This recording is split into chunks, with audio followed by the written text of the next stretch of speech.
Okay, ready? Let's go. In Sync, my favorite band. I love it when we do it at the same time. Welcome back to the next aid station. I am your host, Jake Kilgore. Belt buckle man, 100-mile man on my left, Mick Garrison. We did it. You did it, sir. No, we did it. We had a great team. We had a great team. You had a great team. Okay, I had a great team. You had nothing to do with this shit. That was all me. Oh my gosh, what a weekend. My face is still a little hazy. Yeah, you know what? Crewing, you're tired too. Yeah. You didn't sleep. That's the first time I've ever fully crewed and paced a race, and you've done it 7 or 8 times for me. And I know for a fact I had the same feeling you did when you finished your race. And we loaded everything up, and we got in the car to drive back to the Airbnb. I was with Scott in the car, and you were with your family in the truck. And I went, I'm glad that's over. And I didn't run, dude. All of it. Yeah. Like, it's tiring for everyone. The crews, the race directors and their team setting all that up. The runners, like, it's a hell of an adventure. That was hard. Mm-hmm. But it's fun. It's also not. But everyone's so damn tired after. Everyone. The family, if you had to pace, if you had to crew, the runners, obviously. All the volunteers, everyone, Mountain Outpost, everyone at Aravaipa. I'm like, oh, this is tiring. So when we were walking back to the truck after the race was over, I couldn't believe how far I had to walk. And that was our best parking in 48 hours. Once I sat down and my body was like, cool, you're done. I had blisters under my feet, and I'm like, I'm done. And then they're like, you have to walk all the way. I was dying. That was really hard. So I got in the car, and we were backing up to leave to go back to the Airbnb. And then I kind of dozed off for a second, and I woke up as we were pulling into the Airbnb. You fell asleep on the way back? I didn't experience any of it. It was a 41-minute drive. Wow. Dude, we went through McDonald's. I didn't even see you. We were driving back, and I'm hungry. I'm like, Scott, let's hit this McDonald's right here. And so I called Jen to see if your family wanted stuff, so I got them stuff. Dude, I smashed 2 sausage egg McGriddles, 2 breakfast burritos, and 2 hash browns. You did? Yeah. You went double meal? I went double meal, smashed all of it out of the pool. And then I was like, okay, I'm going to shower and take a nap for like 5 hours. Just I'm about to shower, Scott and I are like, dude, there's probably an earlier flight. So we changed our flights. I slept for 45 minutes and flew home. Let's just go home. Yeah. Bro, I slept like 3 or 4 1-hour naps in like a 36-hour time frame. I was hammered, dude. You just sat in a chair at the aid station and slept? Yeah, and then I would go catch like the elites coming through. Then I'd go back to our little canopy area and get it ready for you. You'd come in, hang out for 5 minutes. It was just, I think just being in one spot, there's always someone coming in or something to do or people to talk to and hang out. Then I went and grabbed a pizza and I hung out and watched the live stream at the HOKA tent. Then I'd try and get a little nap in, and then, yeah, it was just never ending until finally I was like, dude, I have to leave this place. You should have taken a reclining chair at least. There are so many things I would do differently if I was going to crew again. Like if Scott decides to run or if I ever decide to run. All I could think about for 24 hours was like, I wonder what I could do here. I wonder what my time would be. It'd be fast. I wonder what this. I wonder what that. And your mind just goes in this place of like all the things you do differently. It felt like race directing. When we're race directing, half the time I'm like, okay, next year I'm doing this. Yeah. Next year I'm not going to let that happen. That's how I felt. So we're going to dive in. We're going to dive into the guy on the left's experience. We're going to break it all down. We're going to give the people the full recap of 5 laps of Javelina. But first, WNBA. one of the most common comments that we got last week was the Chicago Cows. We've got so many people that love the Chicago Cows. We really are take. talking WNBA. Of course we are. No, we're not. But we're going to open quickly. Wait. Did people like it? Oh, they loved it. It was pretty funny. They were dying about the Chicago Cows. You didn't get offended, guy? No one yet. I think they have tuned out. They've just clicked the unfollow button. Get out of here. They're not here for the meat, for the cows, for the cow meat. They're not here for any of that. But I will say, the Jazz are off to a hot start. Lauri Markkanen had 51 points. Saw that. They look nice. I know. They look real nice. They need to not do that. I'm down. I think we got a solid squad. Let them roll. Get them. Go make the playoffs. Okay, that lose in the first round. That's fine. You can't be in between though. Yeah, you can't be 12 to Otherwise, you lose your pick to OKC. If we're in between what? Like 8th, they get our pick. We got to be like. I think 7th seed. It might be not 7th seed. You got to have like this. I think it's a top 8 protected pick. So if you roll in and get the 9th pick, I could be off. I see what you're saying. So either you got to be bottom 8 in the NBA, or make the playoffs. Yes, I see. You can't be 9 to. If they're 14. 9, that's the stupidest thing ever. Okay. Well, we're gonna make the playoffs, but I want to say, bro, Victor Wembanyama. I think he's gonna be the best player that the world has ever seen. At the end of his career, I'm a fantasy nerd. I think he'll be the best ever. I do fantasy sports because I'm a nerd. And Wemby is like. I got him. You got the first pick? No, bro, I got him with the 10th pick. So you're playing with idiots. ESPN fantasy. Idiots. They took like Giannis and Luka and Shea, Caitlin Clark and Aja Wilson. Yeah, and some cow. They took them. And I was like, "Are you shitting me?"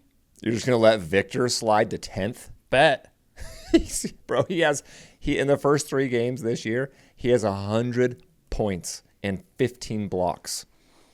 Yeah, he's really something. He leads the league in stocks. Like apparently, it's a he stat. He stalks women. Yes, I don't know how he's beating you, but he's. What? I just have like 3. That's not even a high number.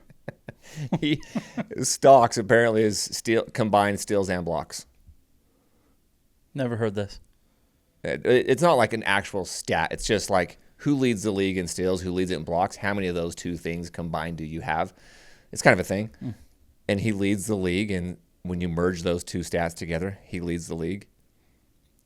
I saw a possession where he blocked. He had 2 or 3 blocks in the same possession. Crazy blocks, like from super far away. And then a guard gets the rebound and passes it to him to bring the ball up. Oh, I know. He takes 1 dribble past half court, launches a 3, net. I'm like, okay, well, this is raps, dude. Right. 7'5", pulling up from basically half court. When he's shooting, the ball is at 9 feet. How are you going to block that ever? You're not.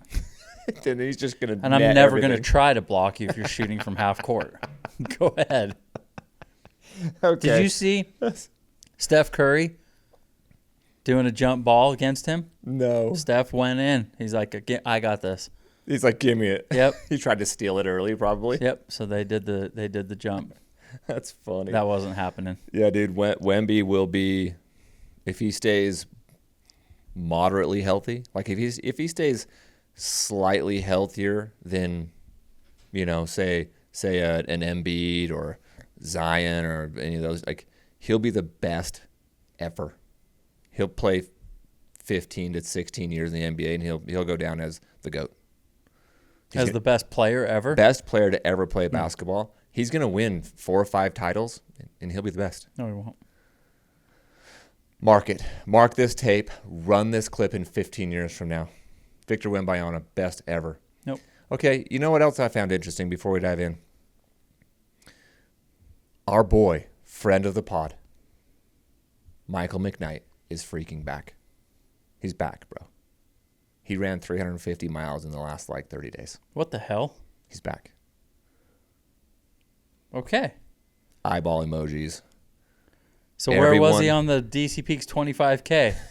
Yeah, well, 2,000 feet of vert. he wussed out because of the rain. Oh, And Mike, he doesn't like the rain. Out. He's like, I'm good. Yeah, dude. His post was very much, I've seen these posts from him before. And Mike was like, I'm back. I'm strong. I'm loving running again. I'm healthy. And he's like, the problem is now I want to do everything. I want to do Cocodona. I want to take the Triple Crown back. I want to do the Arizona Trail. Ooh. He just wants to go balls deep on all the long stuff again. Balls deep on all the long stuff. You heard it here, kids.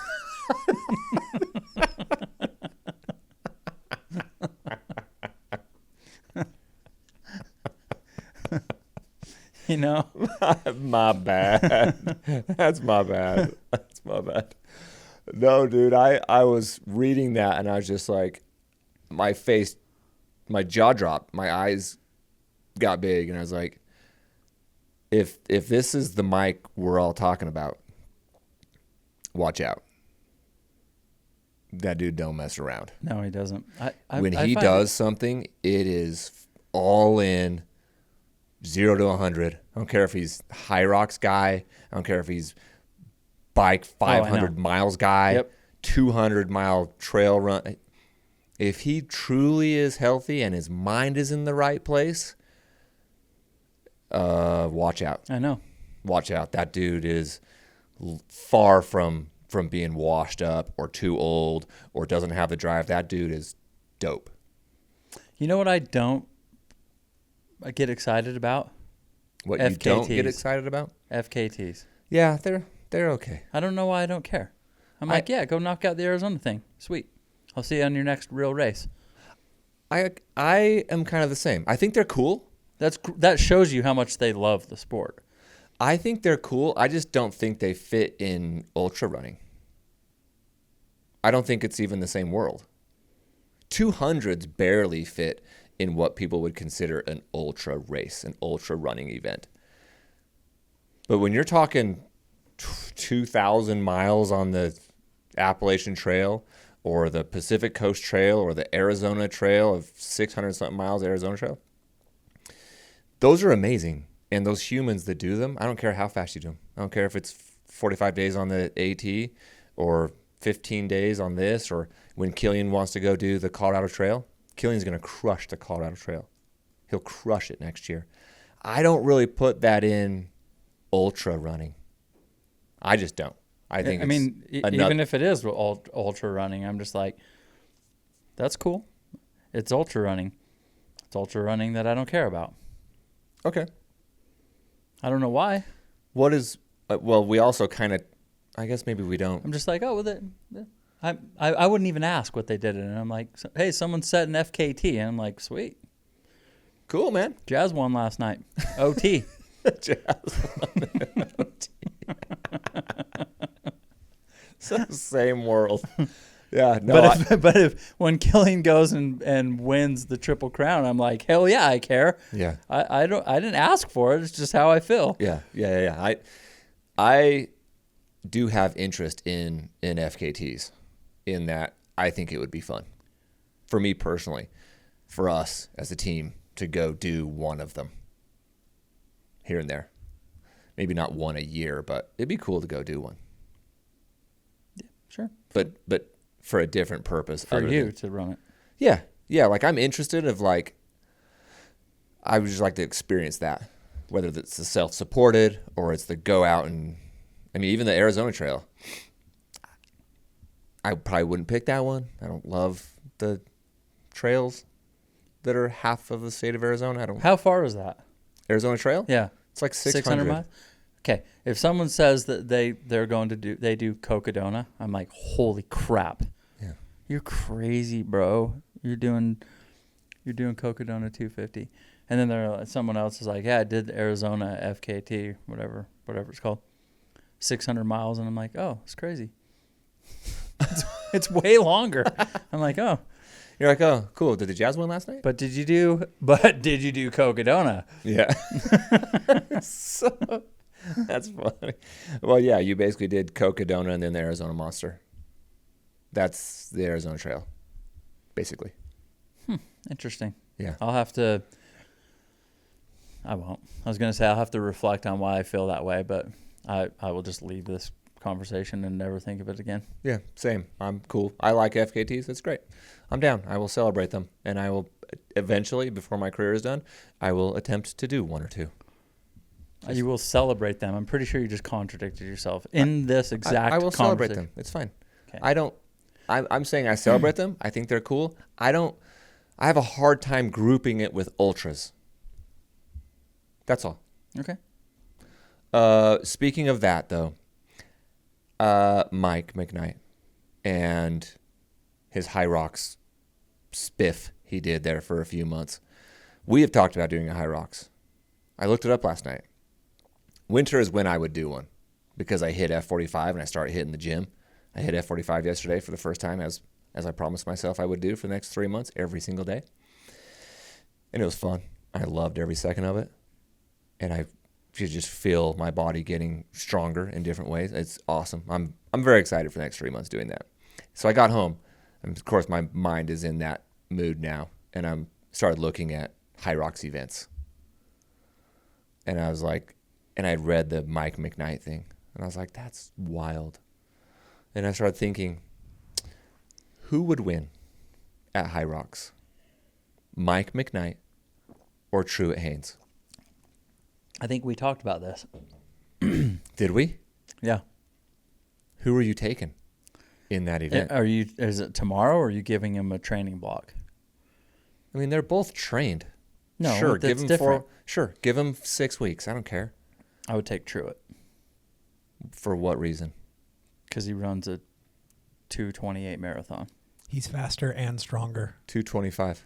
2:25. Though that speed is nuts. And he's stronger strong as in shit. the gym. He's hitting reps. So is Mike. He's hitting reps at 2:25. We're talking about world record holder pull-ups, and so fast. He is too fast for how strong he is. He's a freak of nature. That doesn't even make sense. So it'd be really hard for me to pick against him. And I think Mike is amazing, and Mike would smash me. But when you're putting him up against Truett, I would pick Truett. Because Mike's fast. He's not running a 2:25 St. George. He's no chump, dude. He could easily podium. He did. Right, that's what I'm saying. In his first ever HYROX, he qualified for the World Championships? And if he's healthy, something championship? If he's healthy and you give him a training block and he knows he's going up against Truett, he's going to bring it. And he's going to be fast as hell. So I love Mike. So if Mike takes second in his only ever event and qualifies for the Chicago Nationals, how many times has HYROX reached out to Truett and been like, yo, come do our event? Come do our event. I don't know. That's obvious for you to say, but they probably haven't even done it, which would be a mistake on their part. They've done it, dude. He's got 500,000 followers, and he would smash it. He's the fastest marathoner who can bench 225. I guarantee it. Potentially in the world. 225 isn't even that heavy. Yes, it is. If I could bench 250 right now. Okay, 225 is a lot. And Truett can double me. 225. No, he can't do 500. Okay, look, he can rep 225 a bunch. That's what they do for the combine, the NFL combine. What do you mean it's not that much? That's the NFL standard. How many times does he rep it? I don't know, but a lot. Yes, I'm just saying. What do you mean it's not a lot of weight?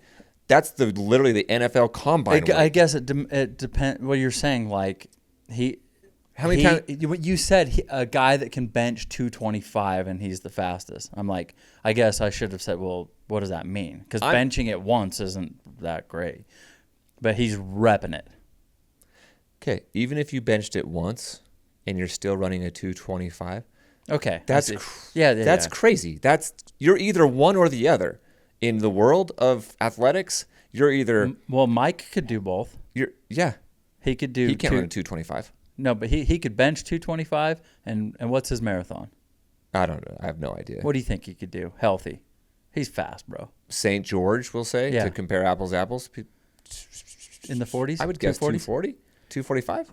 Yeah, I'll fact check it, but I think his PR is low 240s, like a 242. Okay, Dude, this is we're an freaking interesting. dead on. It's interesting, but yeah, I would pick Truett. I don't know if I would pick anybody to beat Truett.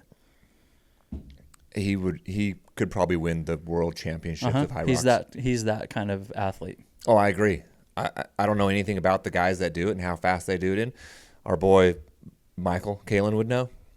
Mm-hmm. He follows that sport and the speed at which those guys are cranking He those. showed us a video of that guy that wins it all the time. He's a freak. Yeah, I'm taking Truett over him. I don't even know his name or what he looks like, but I'm taking Truett. Bring it, guy we don't know. Anyway, do you want to go do an event? Sure, I would do that. There's one in Phoenix, February 1st. I have to there's fly one there. in- I'm never driving to Phoenix again. That's You the dumbest drive. shit ever. You drive to Phoenix, I'll fly. It's a major city, and you can't get there. You can't get there from Salt Lake. It sucks. You can't just go straight shot. No, you have to like take the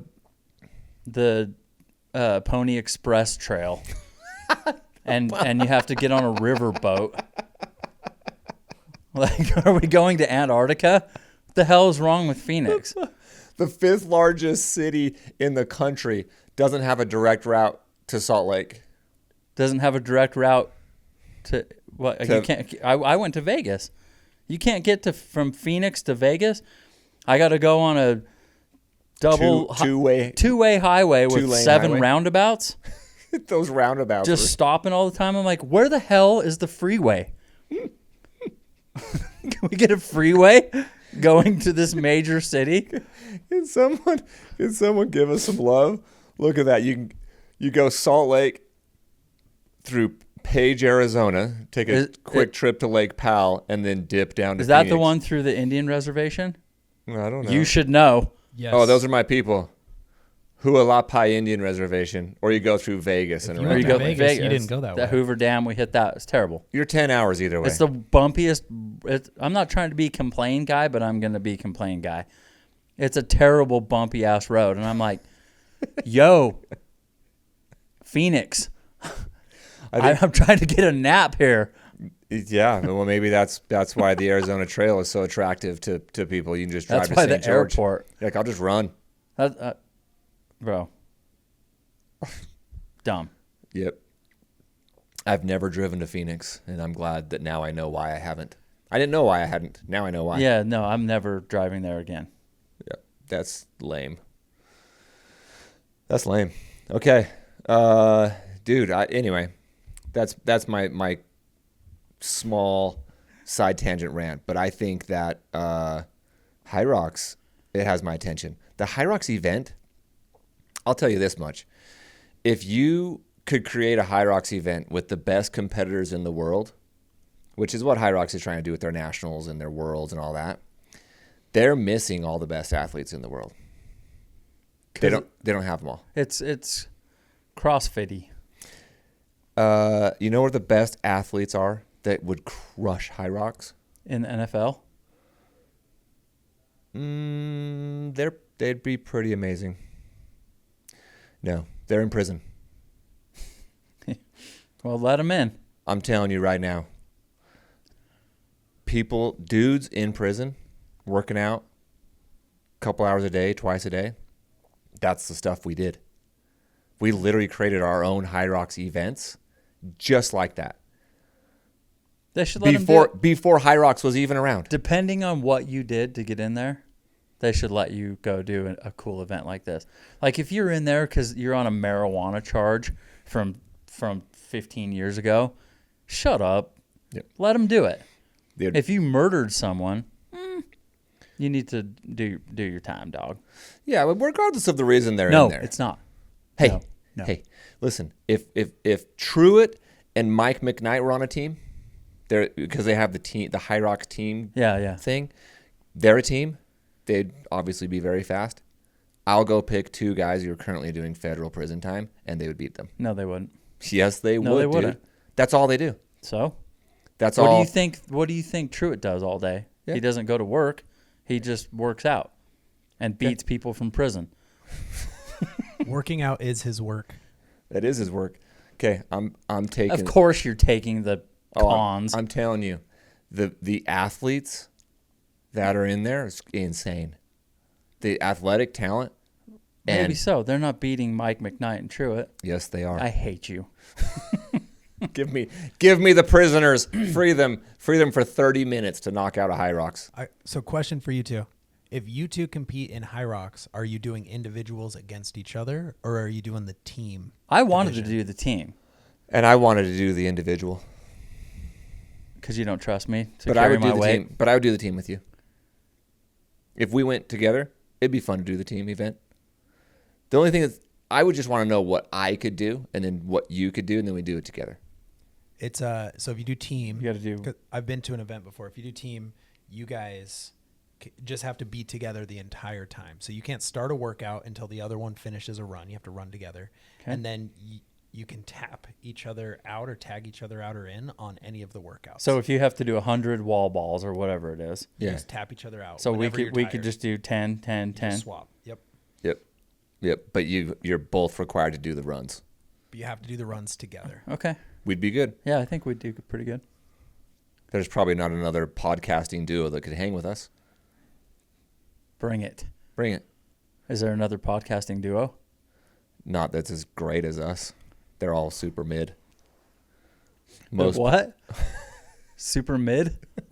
Is that what you said? That's funny. They're super mid. No, I think most podcasts are one dude, I know. That's what I was thinking. and then they kind of bring people in here and there. But That's what we should do. Just start attacking other podcasts and just talking shit. your podcast sucks. We can't get in any races. We can't get on any podcast. No sponsors.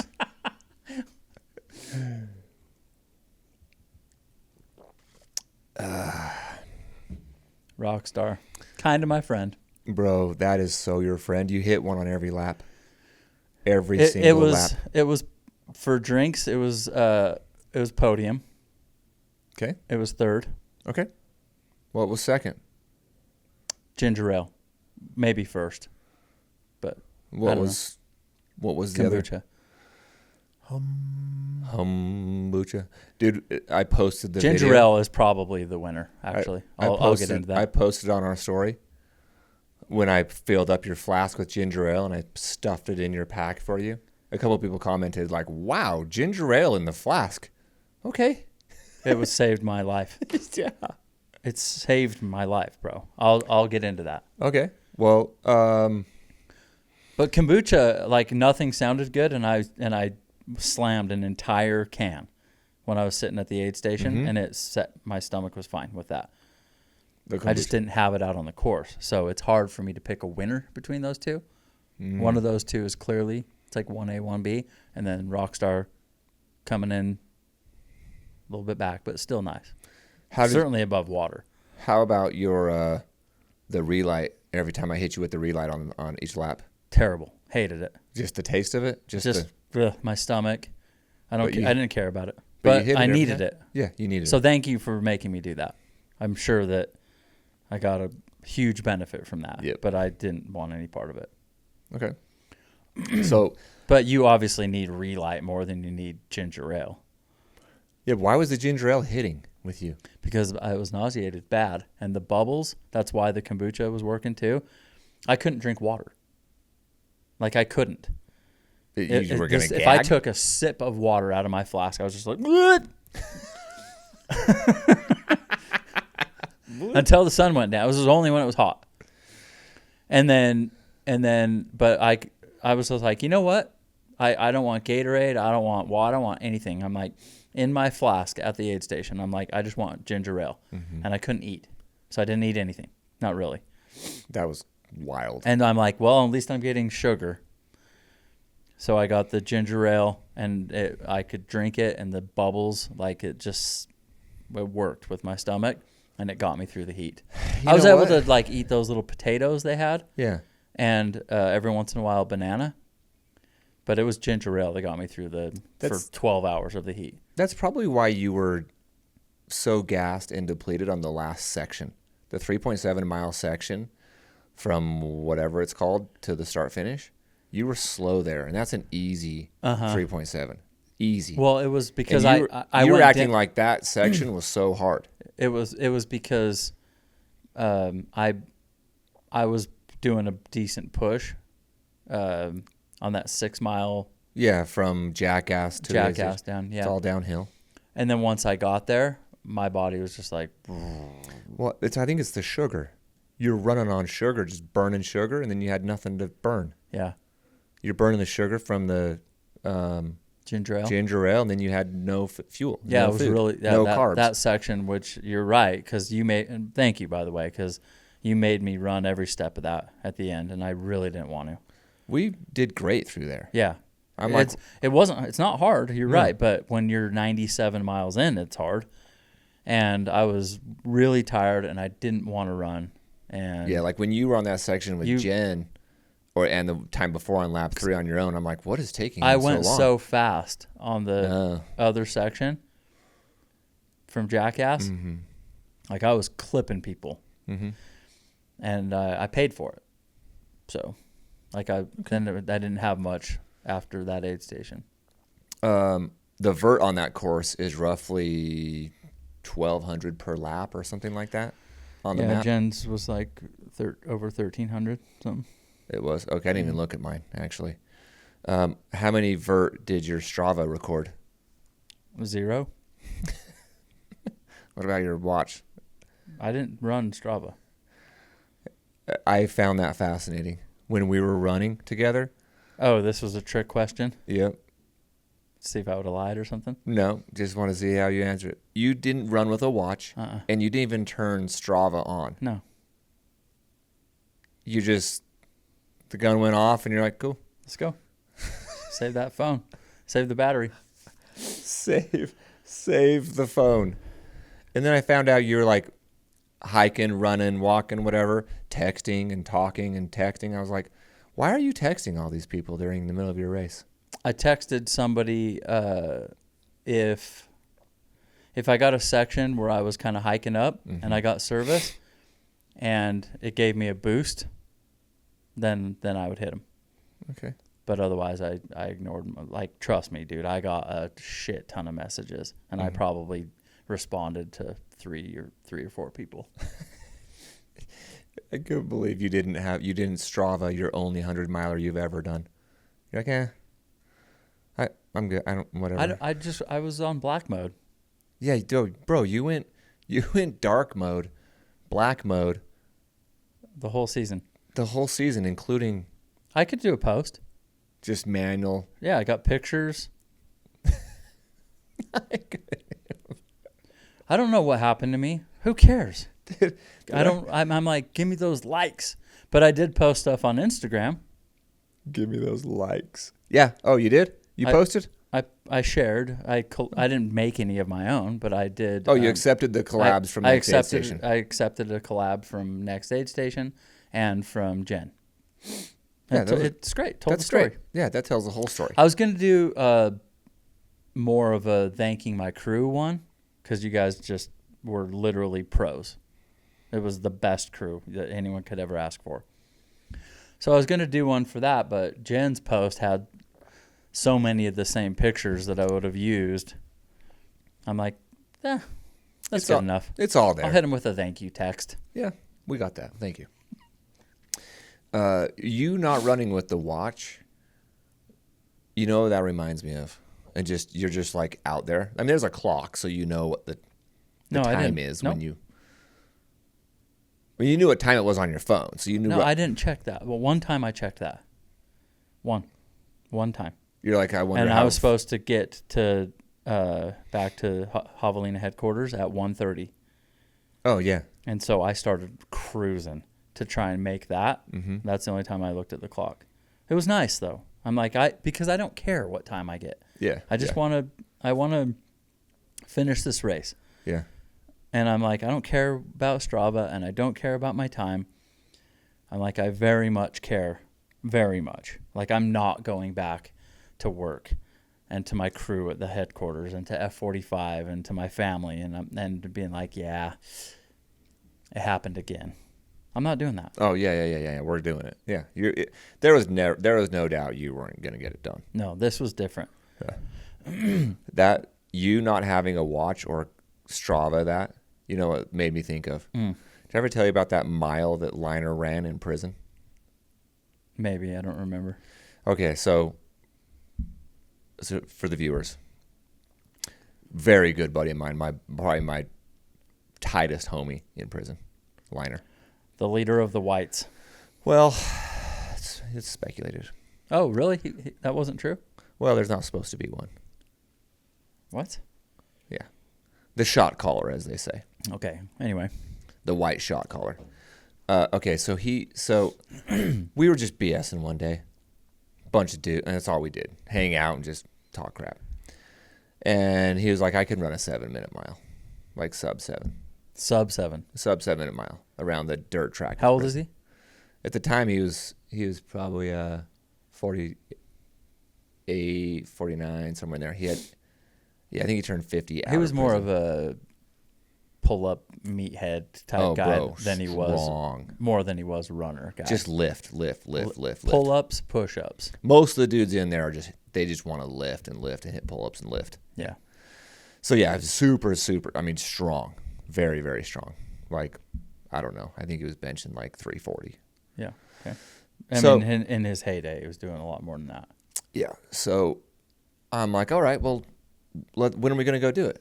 Like, let's do it then. He's like, whatever, I'll just go out and do it. There was some bet. There was something going on. I'm like, okay, let's see if you can do a 7-minute. And dude, I don't know this story. Yeah. And so this is Saturday morning. So this is during the week. Saturday morning, he would always come up to my room. He'd come wake me up for breakfast. Yeah. You know what I'm saying? He'd just kind of give me a little, and he'd come snag me. Hey, yo, let's go get breakfast. So he'd get me up. He came and woke me up. And I'm just stumbling out of the hallway, barely awake. And I look over at him. I'm like, dog, why are you sweating? He's like, I just went and ran a mile. And I'm like, you just went and ran the mile? He's like, yeah, I told you I was going to do it. I go, you didn't tell me you were doing it this morning? He goes, yeah, I know. I told you I was going to go do it. Oh, cool. What time did you get? And he's like, I was under 7. And I'm like, well, what was your time? He goes, well, I didn't time it. Oh, my hell. He goes, I know what my speed is, and I know how fast, and I know I ran under 7 minutes. And I go, you didn't wear a watch? Nobody out there timed you? Nobody? He's like, no, but I was under. I know I was under 7. That's so funny. There you go. I don't know why you. No, that doesn't count. No, I'm like, oh, so just based off of feel, because you run so much, you know your cadence, you know what your pace was. Dude. Yeah, dude, he runs a sub 7. Yeah, so that was the thing. All right, dude. So fantasy free trail. Yeah, I was terrible at the Javelina Fantasy Free Trail. So bad. I looked it up. There were 626 entrants. Okay. I was 536th. Oh. And you know what's funny about that also? I actually scored points by choosing Sage Canaday. I chose Sage 4th. He took 7th, and they gave me fantasy. I got some points for Sage, and that was the one where I was like, I don't feel good about it. I got points for him and David Roche. That was it. And on the women's, I got some points. Yeah. You crushed me, dude. I took 199th out of 626. You crushed on the men's. Dude, if Roche would have been top 5, I would have gone 5 for 5. And he's a lock. Come on, Raj. Wait, we did give Raj, we pressured him in the pod, in our pod interview with him, remember? I'm like, don't mess up my freaking fantasy free trail, bro. I got 2 of 5 on the women. Yeah, we gotta We got to do better. I took Tara Dower 5th, bro. I saw her.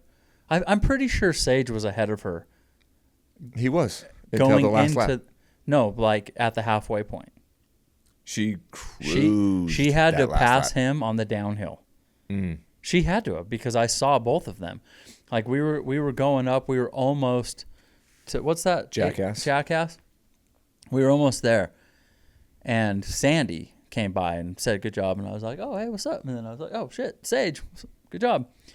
And then they were going up, and then I saw him going up this hill, and he doubled over, and I'm like, oh, he's throwing up. Either he's throwing up, or he was picking something up, or he was stretching, or something. It looked to me like he was throwing up. Maybe that's not true. And then, not too long later, Tara came by, or I don't know what she looks like, but they were all recording her. She was hauling ass. It was pretty obvious to me that it was the women's The live leader. stream was right behind her, I'm sure. Yeah. They had a GoPro biker. But it was like a posse. I'm like, yeah, that's whoever that is leading the race. They were behind Sage. So she had to catch him on the last 10. Yeah, and he took 8th overall, came in right behind Tara. Yeah, that makes sense to me. Yep. And for her to pass Sage Canada going downhill, dude, that's hard. I don't know how she did it. She must have been cooking. I don't know how she put that performance together. Course record? By 32 minutes. I don't know how she did it, bro. I mean, I was there, and I saw her every single time she came into the horseshoe start-finish, and then came back out of the horseshoe start-finish. And I cheered from me to you. Oh, let's go, Tara. Yeah, let's go. I'm like cheering at her, for her.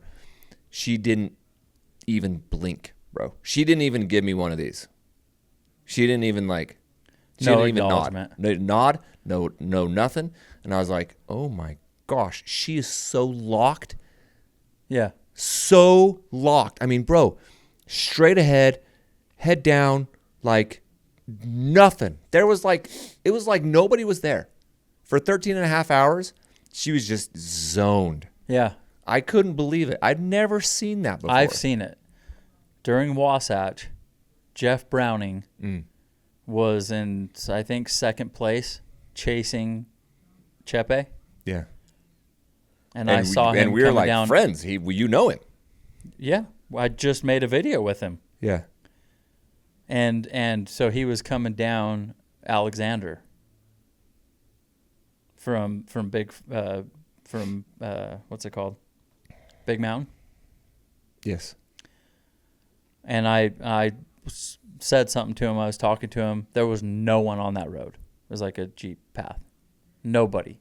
Just me and him.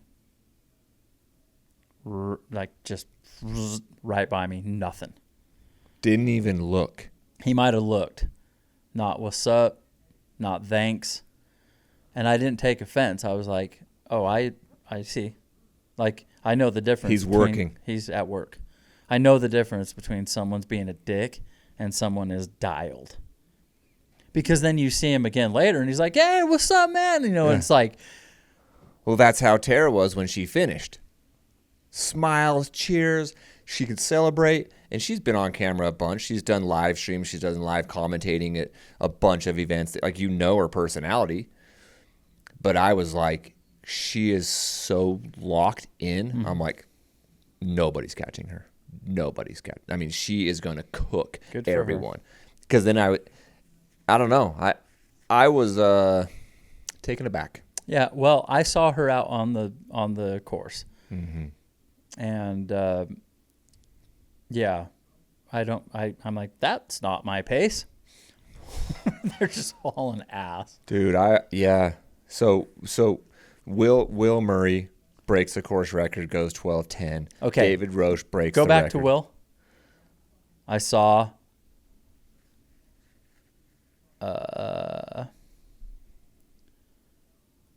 that's his resume. So it was look at his Leadville time. That's why I picked him. Okay, but look at his that's why I picked him, bro. Okay. It's great. I knew he was fast. I didn't know he was going to win it or break the course record by a half No, hour. I didn't either. But what I'm saying is his Leadville time from last year, 15:30. He takes fifth overall, 17:29. David Roche beats him by 2 hours at Leadville last year. How does he beat David Roche? Maybe I have the answer. Okay. This is a maybe. You ran with Zach Garner. Mm-hmm. Yeah. Do you remember the story you told me about your conversation with Zach? Yeah, about the Bear 100? Maybe it's something like that. What was that story? Well, I asked Zach. So I ran 9 miles. You guys all took off. The trail was empty for a few hours right there. And Zach's like, hey, do you guys, anybody from your canopy, from your tent, whatever, want to go run? Like 10 miles. I'm like, cool, I'll go with you. So Zach Garner and I ran the first 4.5 miles of the course and then just did a quick out and back. So when we were coming back, we saw the elites starting their second lap. All of them. We saw probably 10 or 15 of them. And so on our way back, Zach and I were chatting, and I asked him, I was like, dude, how do you run a 17-hour Bear 100 and then 2 years later run like a 1930? Like, why such the big difference in time on the exact same course? You were 23 years old when you ran a 17:10 or whatever it was, and you're 25 years old just 2 months ago, and you ran like a 19 and a half. And he said something to the effect of like, the first thing was like when he was 23, he wasn't working. He was training full time. He was just running. He'd do 10K vert back-to-back days. He trained way harder. But this year during Bear, he just was kind of like, yeah, I don't know. I didn't really want to go through the night by myself, and I kind of slowed down, wanted to run with somebody, and then I did this, and I did that, and yeah, I wouldn't change anything. I was happy with my 19 or whatever. But his training, that's all he did. Mm-hmm. Now he's got a job, and he's trying to balance it, and he's doing family life, and he was doing family life before, but I think he said something about, like he said, like, did he feel bad or something? Yeah, he did. So when he ran that 17-ish Bear, he was like, yeah, I kind of felt bad that like I was training and running so much, and like I didn't have a job, and I was looking for a job, but kind of not really the effort I should have been putting in to like supporting, my wife. We don't have kids, but like I felt like I just should have a job, and I was just running a lot. So if that's all you do is train, it's a 17-hour Bear. And if you have a life outside of running, 19 and a half. That's crazy, dude. Yeah. So I don't know what Will's story is, but I'm like, maybe he just had some different kind of training going on. Yeah, maybe after he knocked out that 17 and a half hour Leadville and took fourth, he was like, I'm pretty fast. I should dedicate my life to running the next few years. Maybe he had a job and dropped it and didn't have one for this.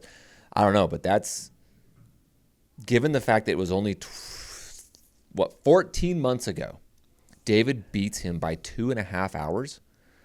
I never, ever, ever would have thought, oh yeah, he's gonna beat David. No, and it's not like David had a bad day. He also beat his own record. Yeah. David put together a perfect race. I don't know where he would cut 8 minutes. Well, he was 2 minutes behind him. He was 2.5 to 3.5 minutes behind Will all day. I don't know how you hold off David Roche for 3. I don't know how. If David is behind me and I got a 3-minute lead for 60 miles, I don't know how you hold that guy off. No, I don't either. I saw David out there. I probably saw Will too, but I don't know him. But I saw David out there, and he was on his 5th lap, mm-hmm. and he was with his wife, mm-hmm. and they were cooking. I took a video of him. Oh, yeah. And then they passed some people. They're like, love you. Good job, David. Good job, Megan. We love you too. We love you. And so Canyon Woodward takes third. He misses the golden ticket by less than 2 minutes. Did you see what happened? No. On stage, they awarded the podium and gave the golden tickets to Will and David. David freaking gave it to Canyon Woodward. Can you do that? Yes, you can roll it to third place. He did not take it and gave it to Canyon. He's out? Yes. So What? David Roche is Canyon Woodward's coach. Oh, really? And so coach gave it to his athlete. Oh, he's the one that did a 22-hour UTMB. Canyon Woodward. Yeah. Okay. That's why you liked him. Yeah. Look, his Western is already on there. Oh, my gosh. It was so cool, dude. That's nice of David. It was so cool. I was watching it, the reel, on the plane before the plane took off, and Scott texted me. Scott, you were probably in the few rows behind me, but you were probably watching the same reel. Yeah, I saw that and I was like, oh, I actually thought it was dope the way he did it. Just on stage, hands it over and surprises him. I thought it was a pretty cool gesture from David to do that. The big ticket, the big Happy Gilmore check. He just handed it to him on stage. Yeah. Wild. I wonder why he doesn't want to do it. That redeemed David in my book. I thought that was a pretty cool move on his part. I thought it was just That's very nice. such a cool gesture. Like, oh my gosh, dude. After all the crap he's taken for his publicity stunt and DNF at Western, that was cool. Like, major freaking respect for that. Wow. So okay. now my mind immediately goes to, how is David going to get into Western? Maybe he doesn't want to. No. He does. He's got 3 chances, I think. He's got Black Canyon. He's got to race Black Canyon 100K and get a ticket. Or Canyons. Or Canyon's 100 miler. Well, right? go to his ultra sign up. Is it Canyon's 100K or 100 miler? I forgot. The 100 miler, I think, is the Western States qualifier. Canyon's 100 You're miler. on events. Bro, everyone who is doing Black Canyon 100K, hoping to go get a ticket, just pooped their pants. They're just like, oh, please don't. When David Roche passed that down to Canyon, He did it in everyone 12. else was just like, son of a... That's... No. So he's not signed up for anything. Yeah, but he can get in whatever he wants. I can't believe he did Leadville in 15 hours. Yeah, he will be at Western, dude. He's going to go get a ticket. Black Canyon. I bet he does Black Canyon. Okay. And he'll go top 2 and get a ticket. Is Black Canyon top 2 or top 3, Scott? I think it's top 2. Let's look it up, though. Okay. Yeah, either way, he's going to go get a ticket, dude. He'll be there. He looked like a lifeguard. Had his nose sunscreen on. The Band-Aid. Oh, is that what it was? Oh, he always has the nose Band-Aid on. That's like his thing. I've never seen him. I saw him like 2 feet away from him, and it looked like he had that's so he can breathe better. Yeah, he just rocks that. Oh, I thought that was this, like the lifeguards with the. That's what I saw, but it was a blur. He went past me so fast. Wait, not lifeguard, like the net that like plugs your nose. No, bro, like the sunscreen thing. Maybe he had sunscreen on. I don't know. like in the movies. Yeah. 3 tickets, male and female, for Black Canyon. Oh, top 3? Yep. Yeah, Well, bro. He's 3 tickets available. I think they can roll down. I think it's as far as 5th place. Yeah, I'd be shocked if he is not there. I could see him wanting to do that, so he has a longer break and build up to Western versus doing Canyons. It is full, sold out. So how does a guy like David Roche get into Canyons if it's sold out? Do they just let him in? Probably Jubilee's DMs. Slide into the race director's DMs, and I don't know. If he hit us up and he's like, "Hey, I want to run your race," I'd be like, "Yep." Look how many people are in the entrance list. You Hans see that Troyer. number up top? Oh, 1201. Nice. 1,200 people are running that. Yeah, he's getting in, bro. Coleman Cragen, bro. Coleman freaking Cragen. There Let's it is. go, Coleman. Bro, he's going to have a massive year this year. He is. That dude cooks. Yeah, I'm pumped for him. He's going to do great. I'm excited. Let me break this part down from the race. Maybe you have intel. Okay. It's 5 laps. The first lap is 3 miles longer than the other 4 laps. They have this little loop-de-loo It was hard. that you got to do. What was hard about it? The heat. Oh, okay. But it wasn't even that hot yet. Oh my gosh. It was like I was cooking. It was like 9 a.m. I was so hot. Can we just talk about your first lap? I didn't know it How was going to be angry like I that. was at you? I told you it was going to be warm. First lap. Then why are you saying right now it wasn't that hot? It was only 9 a.m. It wasn't that hot. Which is it?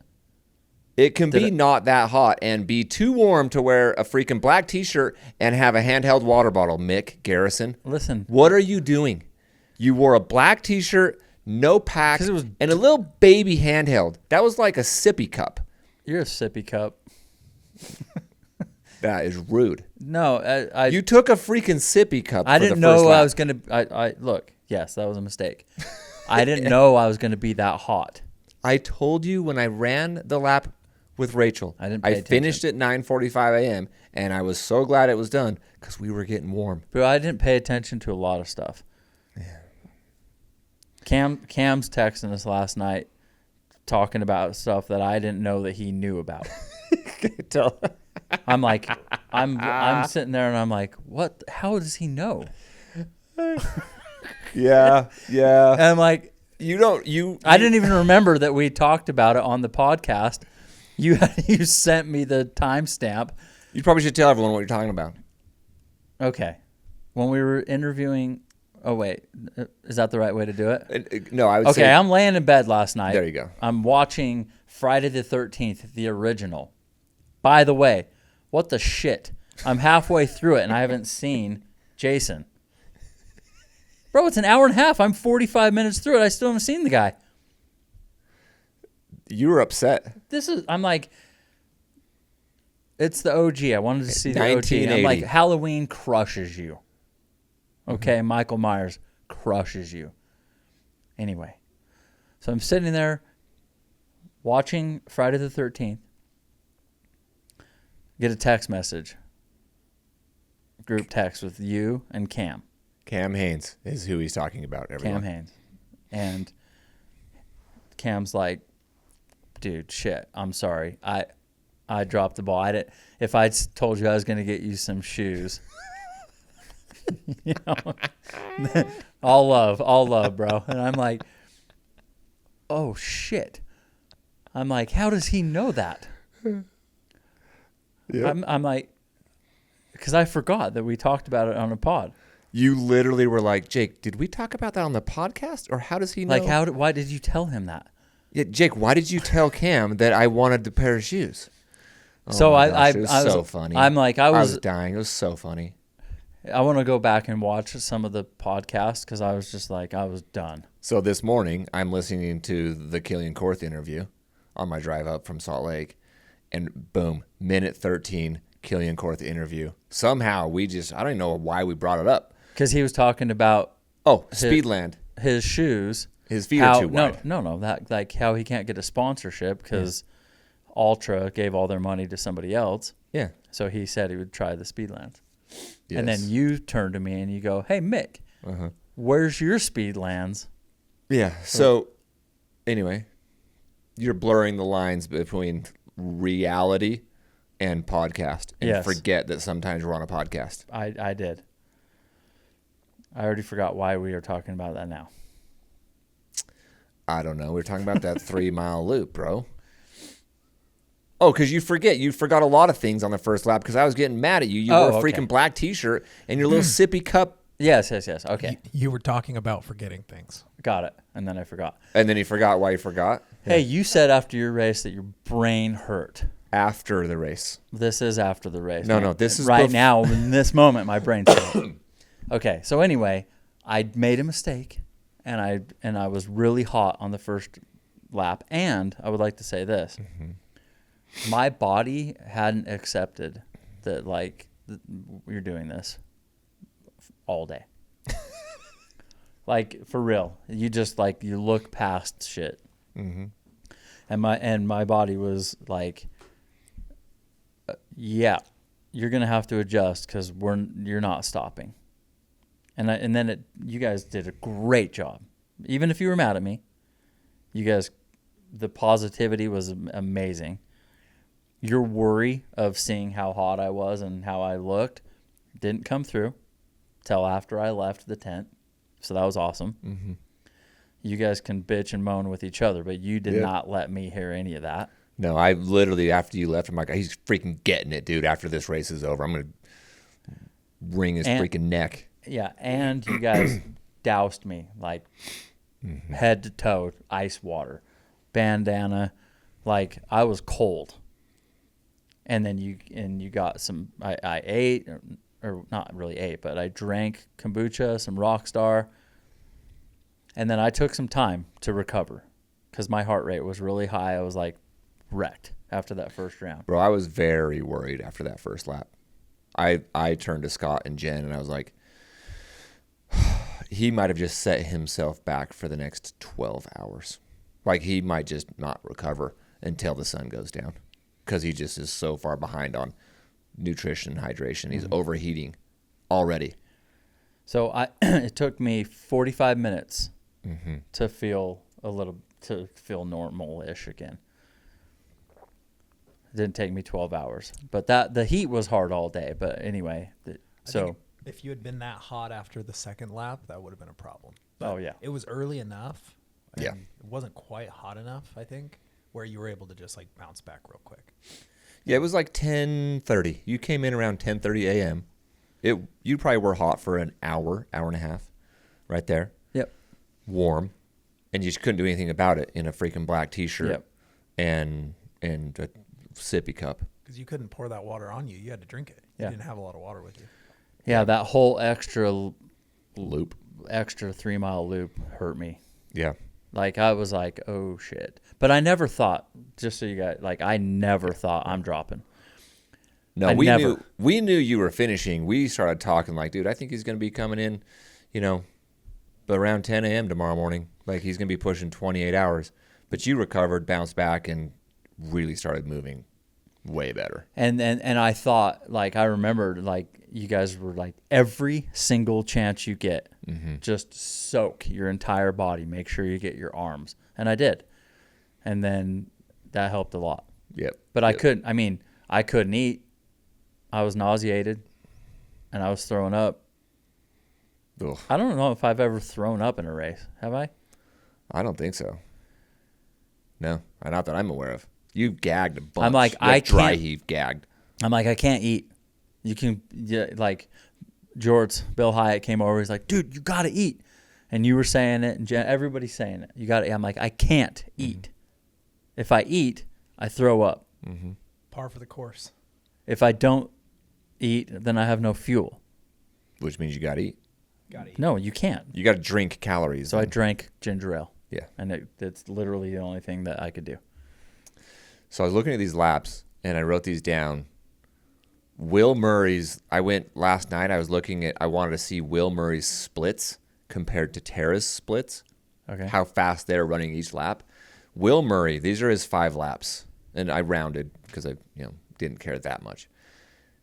2:28, 2:15, 2:18, 2:33, and then 2:29. That's incredible.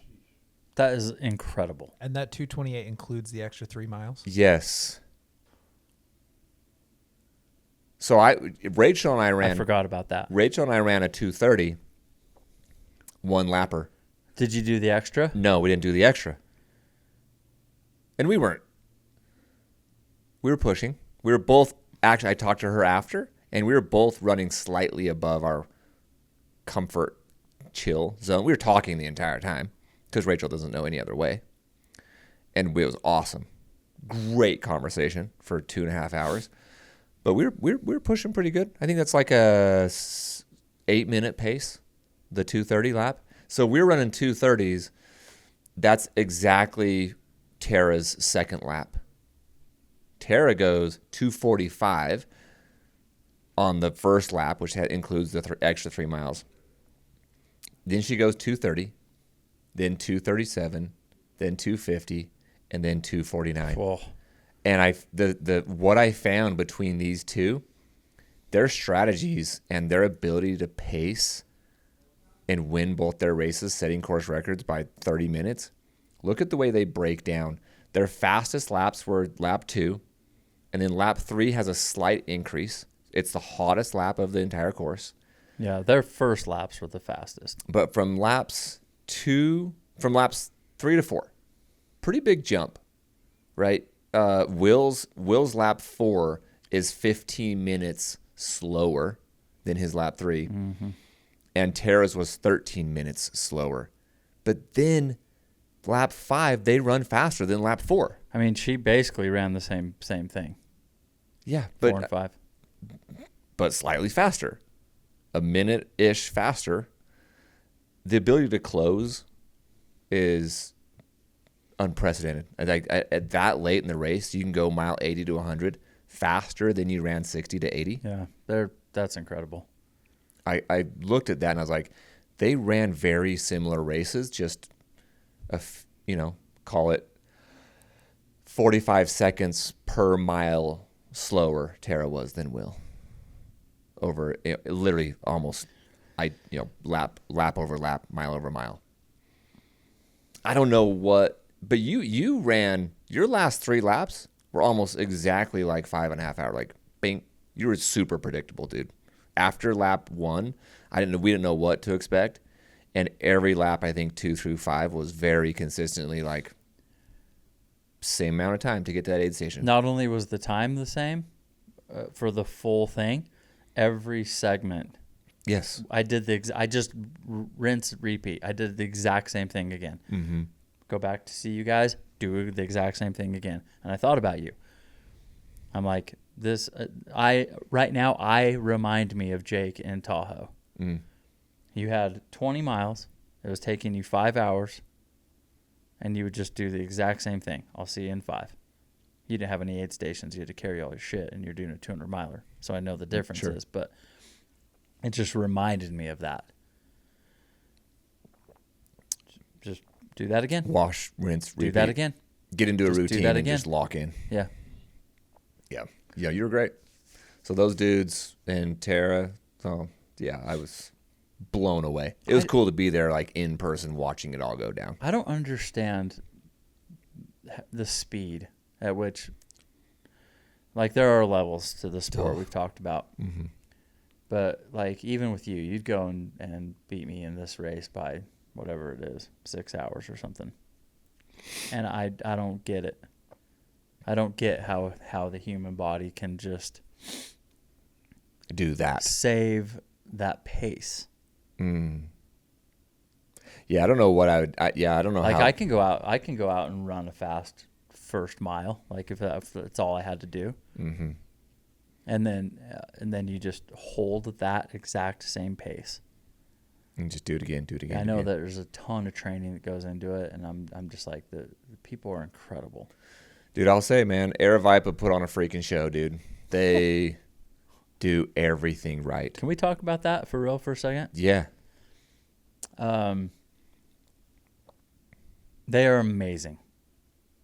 Jamil is so good, dude. His team, so good. The aid stations were like cities. And it doesn't matter that it's loops, and that's kind of easier for them because they think about everything. And I know they have great sponsors, and it's like, I'm not looking for outs on reasons to discredit them. They give like hats to the Pacers. You're wearing one.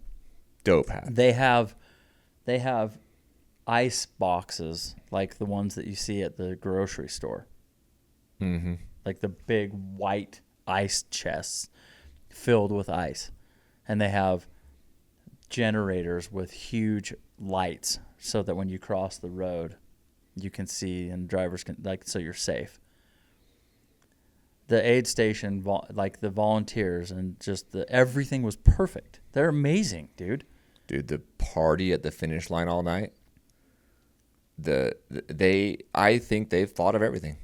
He reminds me of a CEO that you take over a big company and they go in. It's like Ryan Smith with the owner of the Jazz, and then you just go in and just all of these cool things. Like, we're going to rebuild the building. Here's a new practice facility. Here's a streaming app.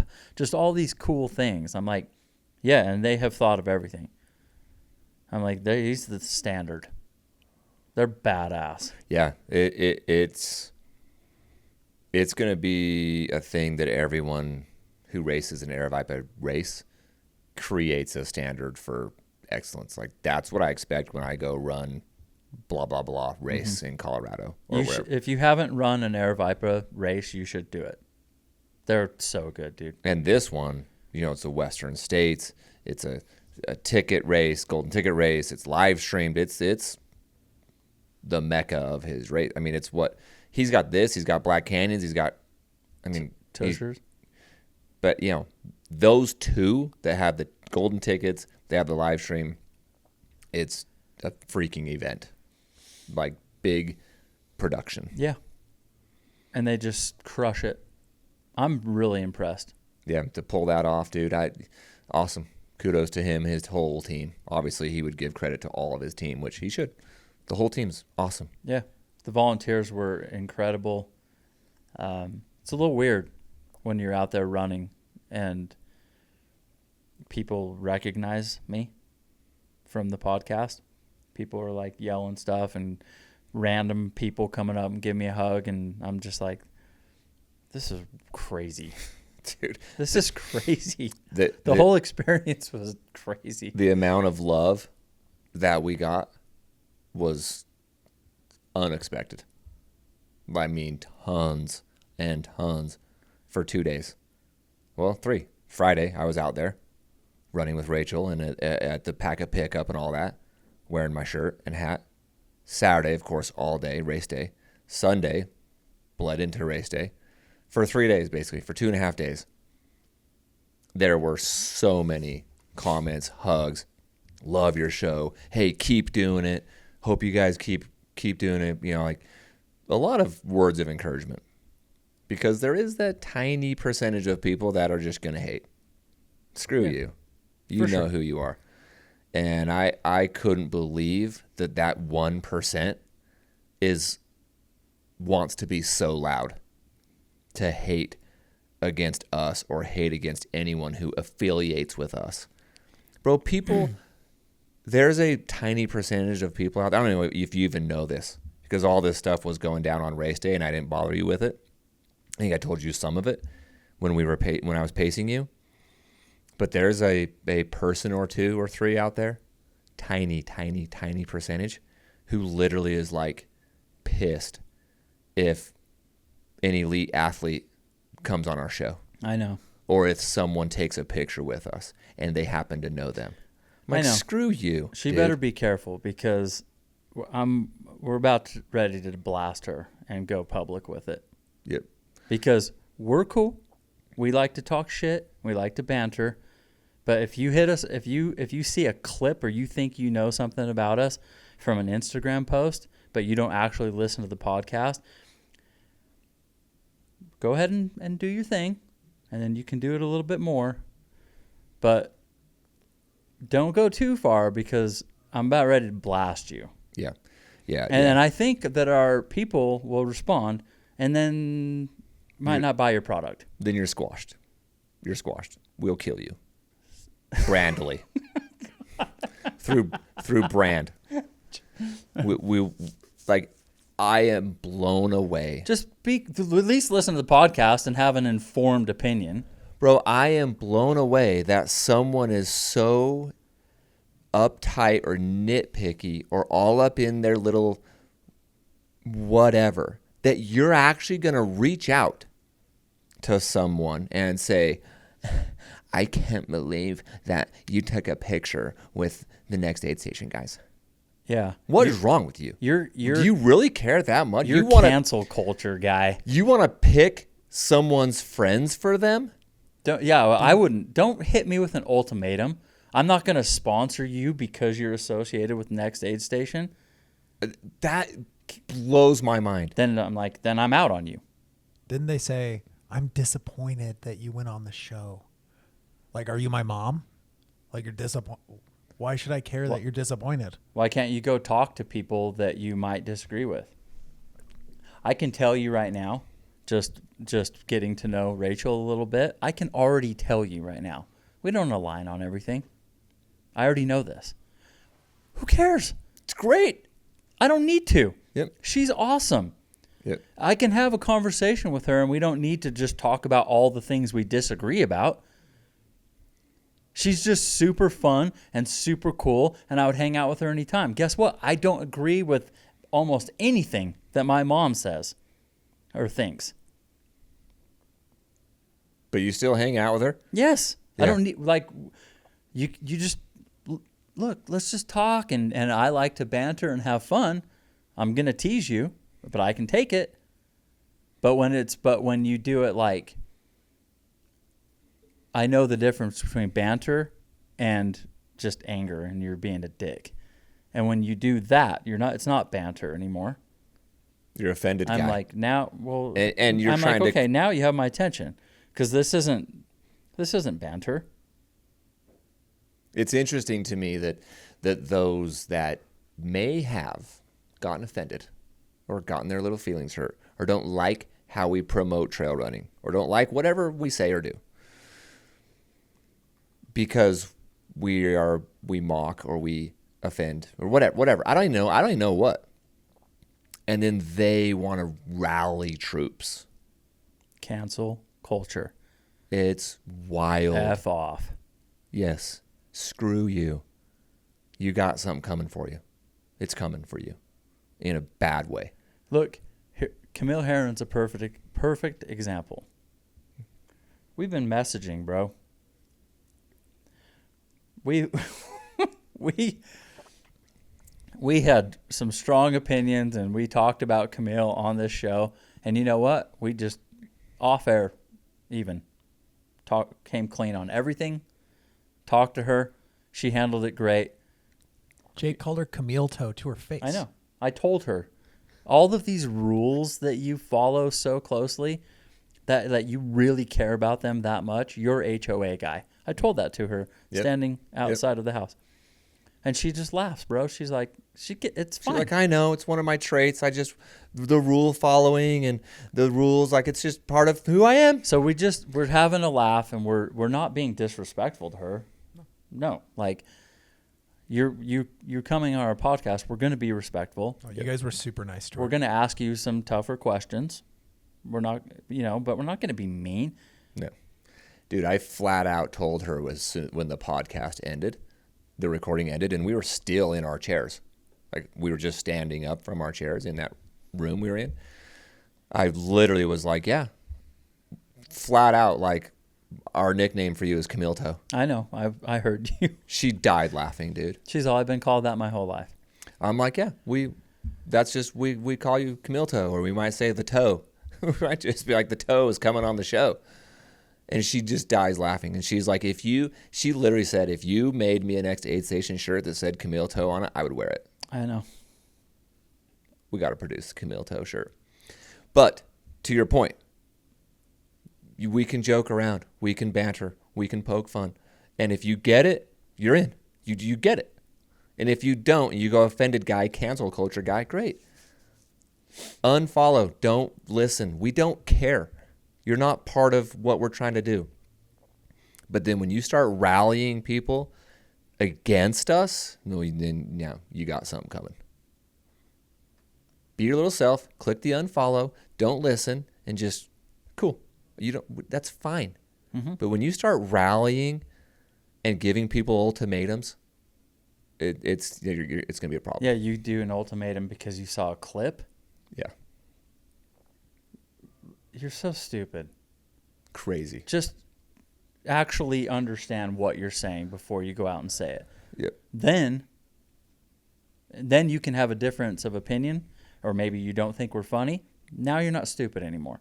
Bro, At least you listened. we have people right here in Salt Lake who volunteer at DC Peaks, who are our friends, who don't agree with some of our takes or opinions or things that we say. People in your family. My own family I know. don't agree. But we can joke around about it even outside the pod and be friends and be cool. Those people are not going around Salt Lake going, oh, you better not go on their show. You better not talk to them. They're just like, yeah, no, it's cool. That's who they are. And we're friends with them still. Trail friends. Outside of trail friends. But there are a few people who are like trying to get it canceled. Yeah, That's crazy. Over the past like 5 years with social media and different things that have come up, whether it's a COVID or the presidential debates and election and all that. If something comes up and you say you will speak out and use your platform, or else, or how dare they'll like criticize you. I'm like, bitch, you don't tell me what I say ever. And I don't like that. And that's kind of happening. Don't tell me. Don't tell them. If you're a company and you don't want to sponsor someone, that's fine. But I'm going to, if that actually happens, then we're going to come at you and I'm going to smash you. Mm-hmm. And I'm going to get all of the people that we can to not buy your product because I don't like you. Yeah. So, let it be known. Let it be known. I don't really like their product anyway. We'll release the files if it comes to that. We will release the files. Jake will kill you. Oh man, we will go hard. We will go hard. We've been in this situation before. A couple more things on Javelina. Massive blunder by me. We promoted giveaways at every lap. You remember that? I said I'm going to give away live giveaways. Do you know that I didn't realize that I totally spaced it until I was sitting on the flight home? I was thinking about my notes and putting together the pod for this week. I was like, we didn't do our swag giveaway because I was so locked into the race. Didn't even think about it. Did anyone ask you about it? Nope. Well, I'm just coming clean. I mean, I don't even know I forgot what it was. I was going to do 2 live giveaways, 2 pieces of swag at every lap. I was going to do a live just giveaway for anyone that follows us on Instagram, subscribed, I think that and shared. The lack of internet might have. Oh, yeah. We couldn't upload our podcasts, and I had no. I think that if the signal sucked, you'd need to take a Starlink. So I can understand why you did. Big internet problem. So for what I'm going to do for listeners is we are going to do the giveaway this week. We're going to randomly select them and we're going to announce them. You will get DMs. We are going to DM 10 people that won swag, and I'll ask you guys what you want. So we will do what we say we're going to do. I'm just coming clean live that I totally freaking spaced it. I was on the plane. I'm like, oh my gosh, dude. You couldn't have done it anyway. I know. You're okay, bro. Okay. I appreciate the love. But we are going to give away 10 pieces of swag in the next 24 hours, and you will get message from Next Aid Station. So we have not forgotten about you. Last point of Javelina. The Javelina 100K. Jordan Maddox won it. Salt Lake dude. Lives in Draper. Owns what, Scott? 21 Run? 21 Run. Shout out. Shout out 21 Run and Jordan Maddox. His first ever trail race. First ever ultra. He won a marathon last Saturday in Toronto and then flew to Arizona and won the 100K. That's why Zach Garner was there. Pacing him? Zach Garner paced him on the 3rd lap, and he freaking won it. Flying. And he beat Katie Azimuth, who took 2nd. And I started looking at the last 2, 3, 4 years of the 100K. A female has taken overall podium every single year. Oh, nice. In some years, it was a male won it, and then 2nd and 3rd were female. So females are coming at that 100K.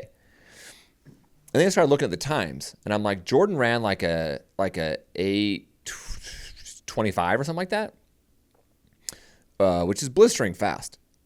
But, do you know how many people in the 100 miler this year, during their 100 miler, beat Jordan? Really? On 10, the first 3 laps? Yes. 10? At least 10. At least 14. Because they're just not slowing down. I couldn't believe it. I'm like, 8:25 or 8:30, whatever he ran. I'm like, no, that's fast. Like, I'm not doing that. But it's not that fast. It's the type of people that are showing up to get that golden ticket. Yes, it's the competitive field of the freaking 100 They're miler. crazy, dude. At least 14. I didn't go through all of them. I just went top 10, and then I was kind of looking at the next, like, top 15. And there were at least 14 people. This doesn't include DNFs. There were people that DNF'd at 3 laps that probably beat him. Oh, that's true. Oh. I didn't even think about the DNFs, but there were probably some. Yeah, people that DNF'd after 3 laps probably would have beat Jordan. I think there were some like Will, Roche, a few others that might have even been close to Raj's 100K course record, which is like 7:19. There were.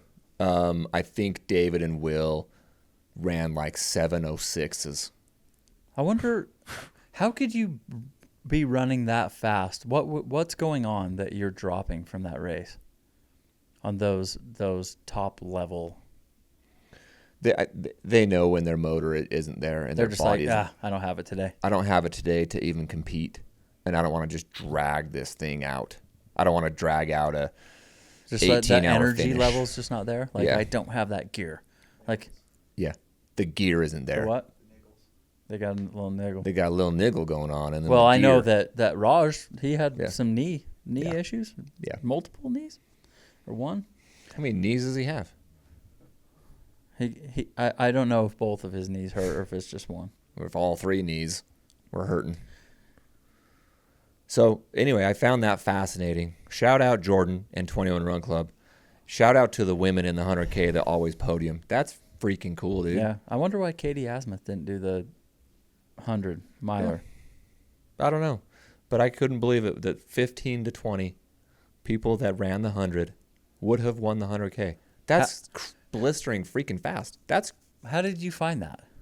because it has everyone's I know, times. but you thought I'm gonna go look and see if they would have. Yeah. So I started with Will, and then David, and then Canyon, and I was like, okay, clearly, and Tara.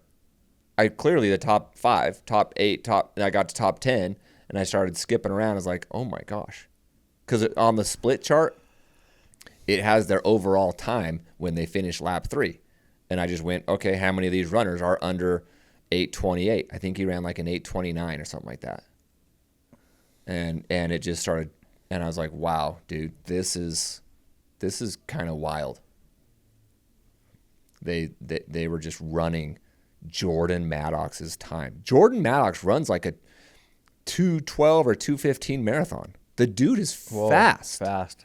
He runs a sub 2:15 marathon. He goes out and wins this trail race. And the next level of these dudes is crazy. Bro, just click on Tara Dower. Click on I Tara. haven't even seen this. Yeah, click on Tara Dower and go to lap 3 in.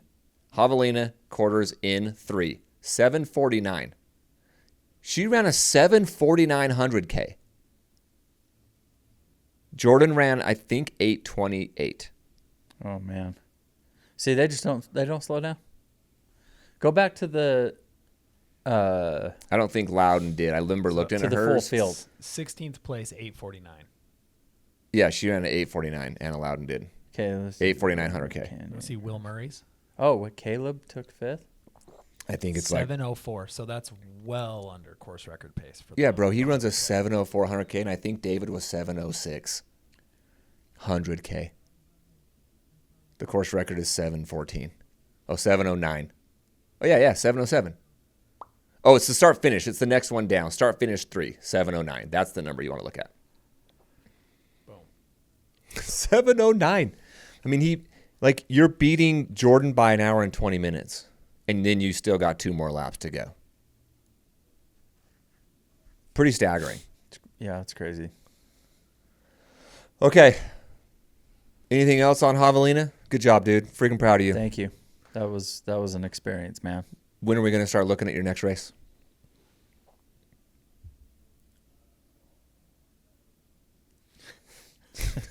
Why are you staring at me? Silence. I didn't like that look. My quads feel good. My feet feel good. My back, everything feels good. My Awesome. calves are tight. Okay. I We're going to give you some time. stop attacking me. Take the winter off, Mick. I was running Take some it. time. I was running it, and I'm like, just get through this, bro. You're never doing this again. So just get it. Just go. Go get it. done. Yeah. People that run ultra marathons like a lot. Mm-hmm. I was thinking about like a Jose, a Kyle Markazich. I was thinking about Laney. I was thinking about you. I was thinking about these people, and I'm like, I don't get it. Andy Glaze every weekend. I don't know him, but People my, that you my know. friends, Yeah. I'm just like, I don't get it. I don't get how you do Bear or Wasatch in 24 hours.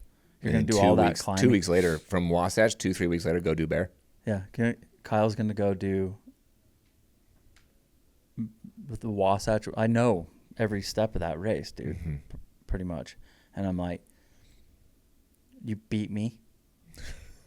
You're doing that, and when I I see what you're saying. You're like, you did Wasatch faster than I did Javelina. Yeah, I'm like, I don't understand. I don't like, By a this lot. Is so hard. Yeah. Yeah. You have to just you have to have talent, but you have to really love it. You gotta I'm down to go out and just train all the time, and then I'm gonna do it year after year after year after year, and I'm like, I don't have that. Yeah. And that's okay. It's okay. This is like you feel like I can't believe this is happening to me. When you're at mile 85 and you're like, I gotta do 15 more miles right now. Yeah. Crazy sport, dude. Okay. We're going to take a little winter break. I started F45 yesterday. I'm not going to trail run for like 3 months. I'm going to road run. Zach Garner was like, just stay on the roads this winter. I'm going to try and keep a decent amount of like running fitness leading into Cocodona. That's where my head's at, is I started Cocodona training yesterday in the weight room. Bro, I sent you a message. I did that body weight thing, in body it's called. If anyone's ever stood on an in-body machine and you take your socks off and you put your feet on the sensors and you hold the things. Bro, do you know what my body fat percentage was? 6? 3. 3? 3% body fat. Chloe looked at me and was like, she looked at me, looked at the machine, looked at me, looked at the machine. She's like, She thought it was like broken. I was like, I don't know. I don't think they're the most accurate, but still, you don't have any fat on you. So she's like, well, what are your goals? I'm like, clearly I got to put on weight, like muscle mass. To do a 250 miler, I got to be strong. I can't just be skinny guy. I'm going to break down. I got to have muscle mass, dude. I got to put on some freaking legs. Yeah, you need Killian's legs. Yeah. He's got freaking trunks, dude.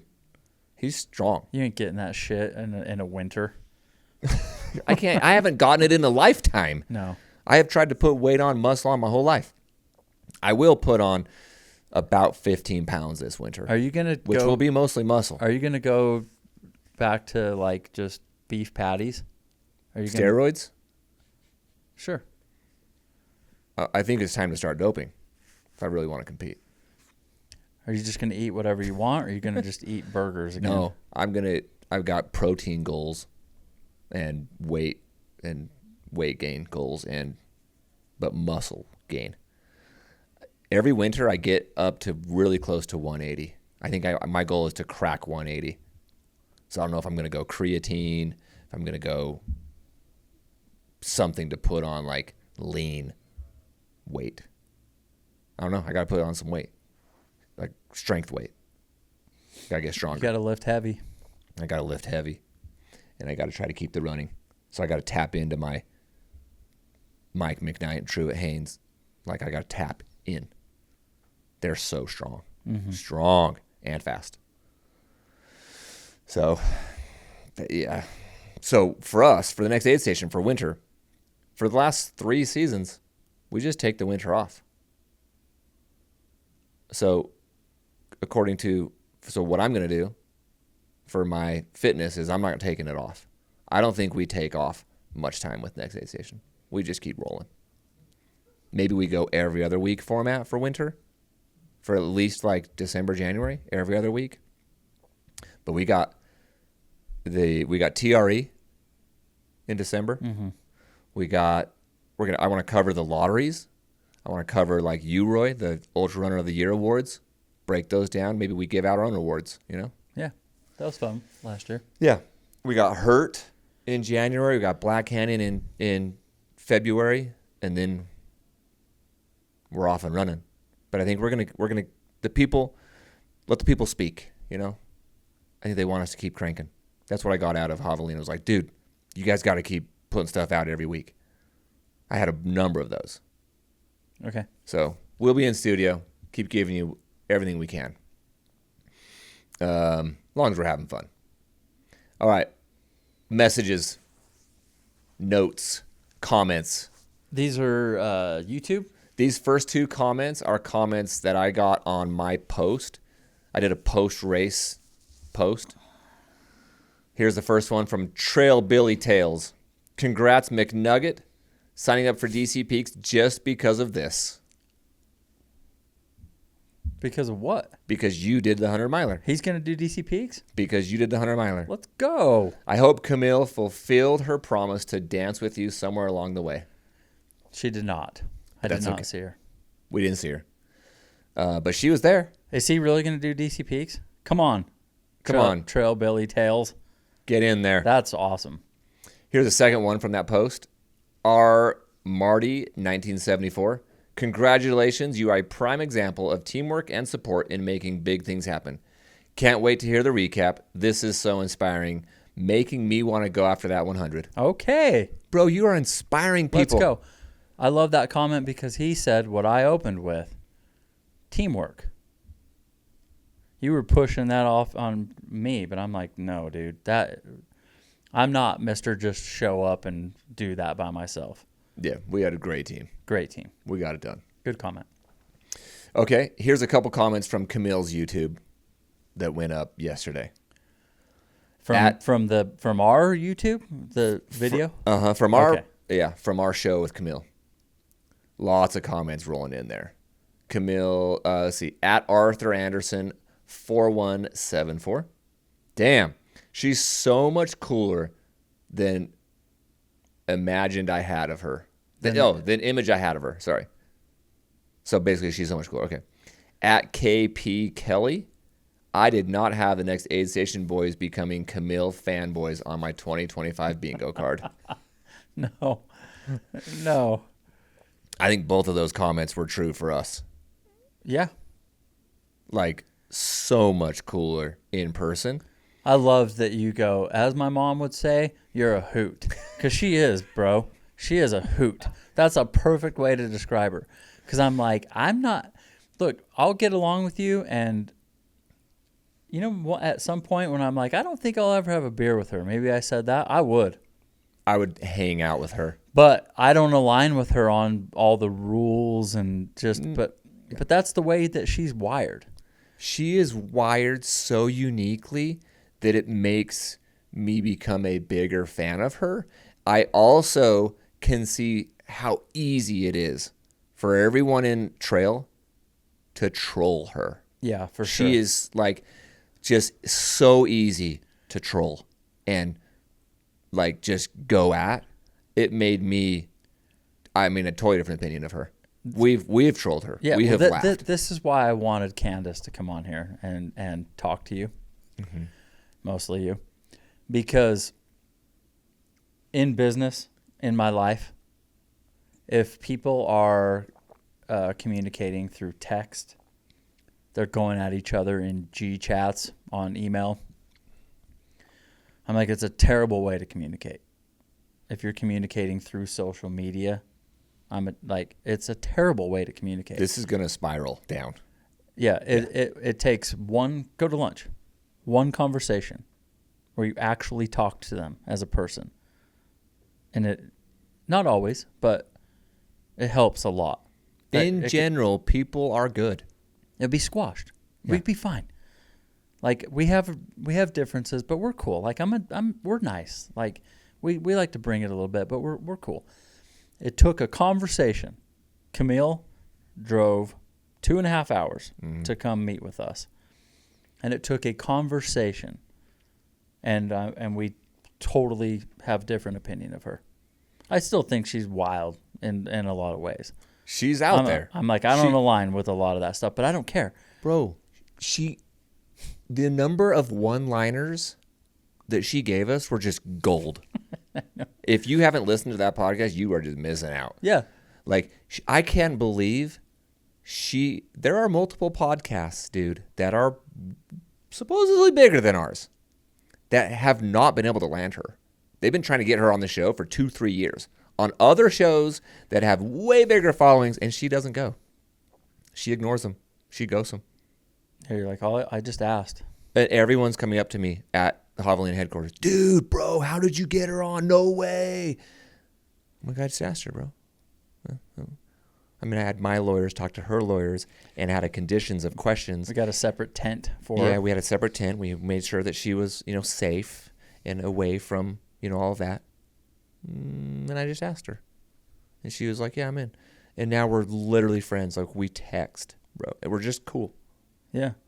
And the person who is most proud of us interviewing her and treating her that way, Bree, my wife. See, hun, you are a nice person. People love you. You're kind. You're giving. You're forgiving. Like, she loved it, dude. Loved it. Good. Because she doesn't like it if there's one person coming at me. Oh, I know. Or coming at us. She does not like that at all. So if it's a Candace-related thing or a blah, blah, blah, she doesn't like it. I'm telling you, it would take one conversation with Candace. Yeah. And we'd be cool. Yeah, she's welcome on the show anytime. It would. She's welcome at DC Peaks anytime. There's no blacklisting over here. But, bro, Camille, I think I posted her somewhere something. Like, she opened my heart. She opened my eyes to, like, don't get sucked in to the media or to someone's post or story. Don't get sucked into that is truth, that is someone, telling a story about somebody else. Don't get sucked in. Read it. Have your comments. Do whatever. But don't get sucked into, like, that is factual.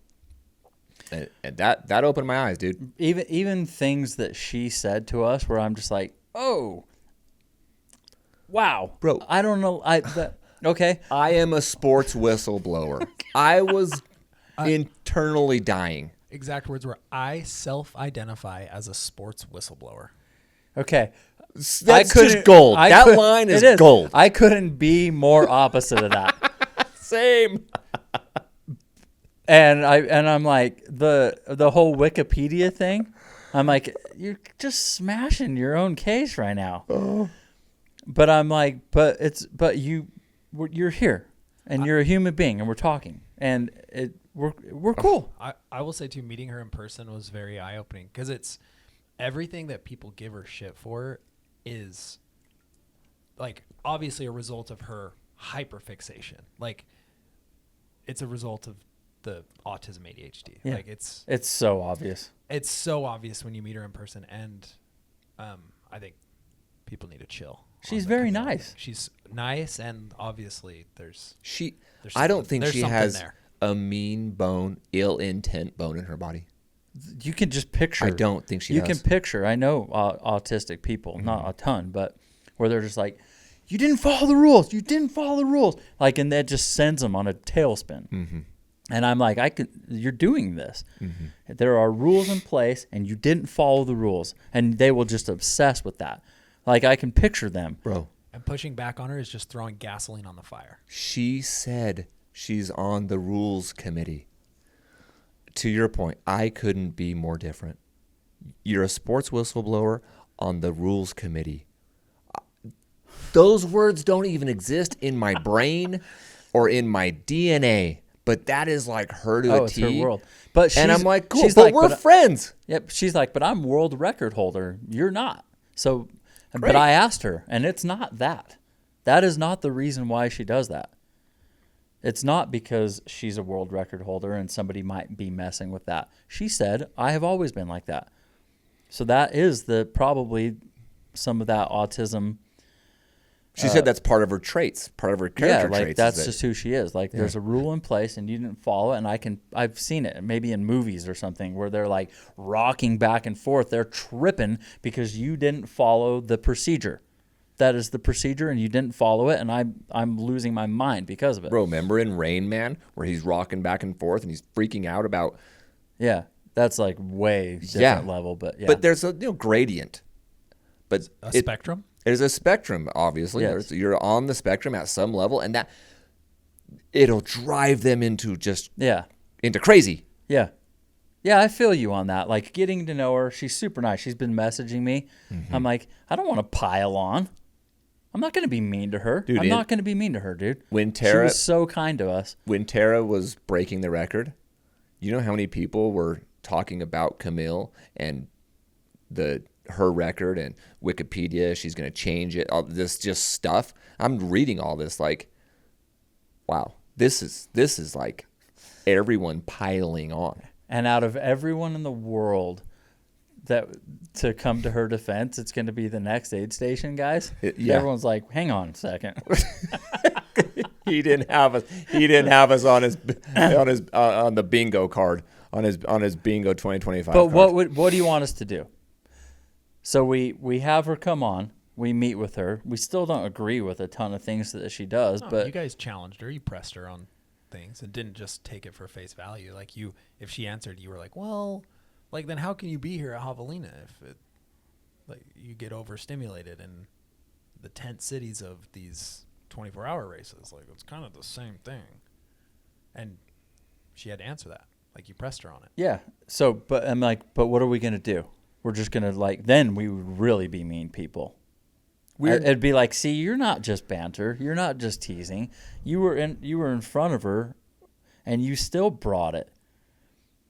So you guys aren't really what you're saying you are. Like, I'm not going to be mean to her, dude. I wouldn't be mean to Candace. I wouldn't either. I totally would not. I love to just talk about things that you bring up and we'll talk shit. But I have this thing, and I've been like this, that I will match your energy. Mm-hmm. It's common for humans to do. That's like sales 101 is like mirroring the customer. I can't help it. I'm just that person. If you're just cool with me, I'm going to be cool with you.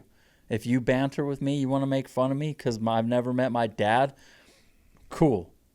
It's natural to mirror someone's energy, their tone. Yeah. Yeah. But if you bring it, I will just bring it. Like when I'm driving down the street, I do not have road rage. Ever. I don't love it when people are driving 30 and a 40 on Main Street in front of me, but I don't have road rage. I do not honk my horn. Mm-hmm. But if you come at me, it just instantly goes right back to you. That lady coming at me because of the dog when we were yeah. I'll bring it. Yeah, you brought it to her. But if you're just cool, I would have been cool. Yeah. Yeah, you did. Yeah, you fired back at that chick. Yeah, don't fire at me, and I will never. I don't fire at you first. No, you don't. I guess we do a little bit on this podcast, but that's because fun. of you. You're mean. Yeah, it's because you do stupid things and say stupid stuff. Scott makes us do it. Yes. All right, one more comment on Camille. This one I had to read. At Mark Carter 6551. Does this mean it's the end of the Camel Toe era? If she's down with the men's meet, she has to be down with Camel Toe too. That's equal justice in a justice sensitivity world. And she is. She answered that. Didn't she say something about justice sensitivity? I don't know. I wasn't listening. Scott? I mean, I was listening, but I don't know. I'm pretty sure she did. I don't. She said a lot. You catch on to, she said a lot. you catch on to all these little things, and I have to be reminded of it later. I'm like, I don't know. Yeah. Yes, Mark. She's very much down with She Camel wants Toe. the shirts for both of them. So, no, we will continue with the Camel Toe on this show because I think it's only fitting. It's great. Unless she messages and says she's offended, we will not call her that. But she's down. We spoke in person, and that was a thing. And she is forever on the next aid station, the toe. She's our friend. She's our friend. So weird. We're friends, bro. Yeah. Mick is in this world right now of like, I don't know how this is even happening. Everyone recognizes me at these races. I'm friends with Camille Herron. Cam Haynes texts me. These runners message me. It's the world we all live in now, dude. I have had a lot of those moments. I'm just sitting in my bed, and I'm like, yeah, totally. Of course Cam Haynes is texting me right now.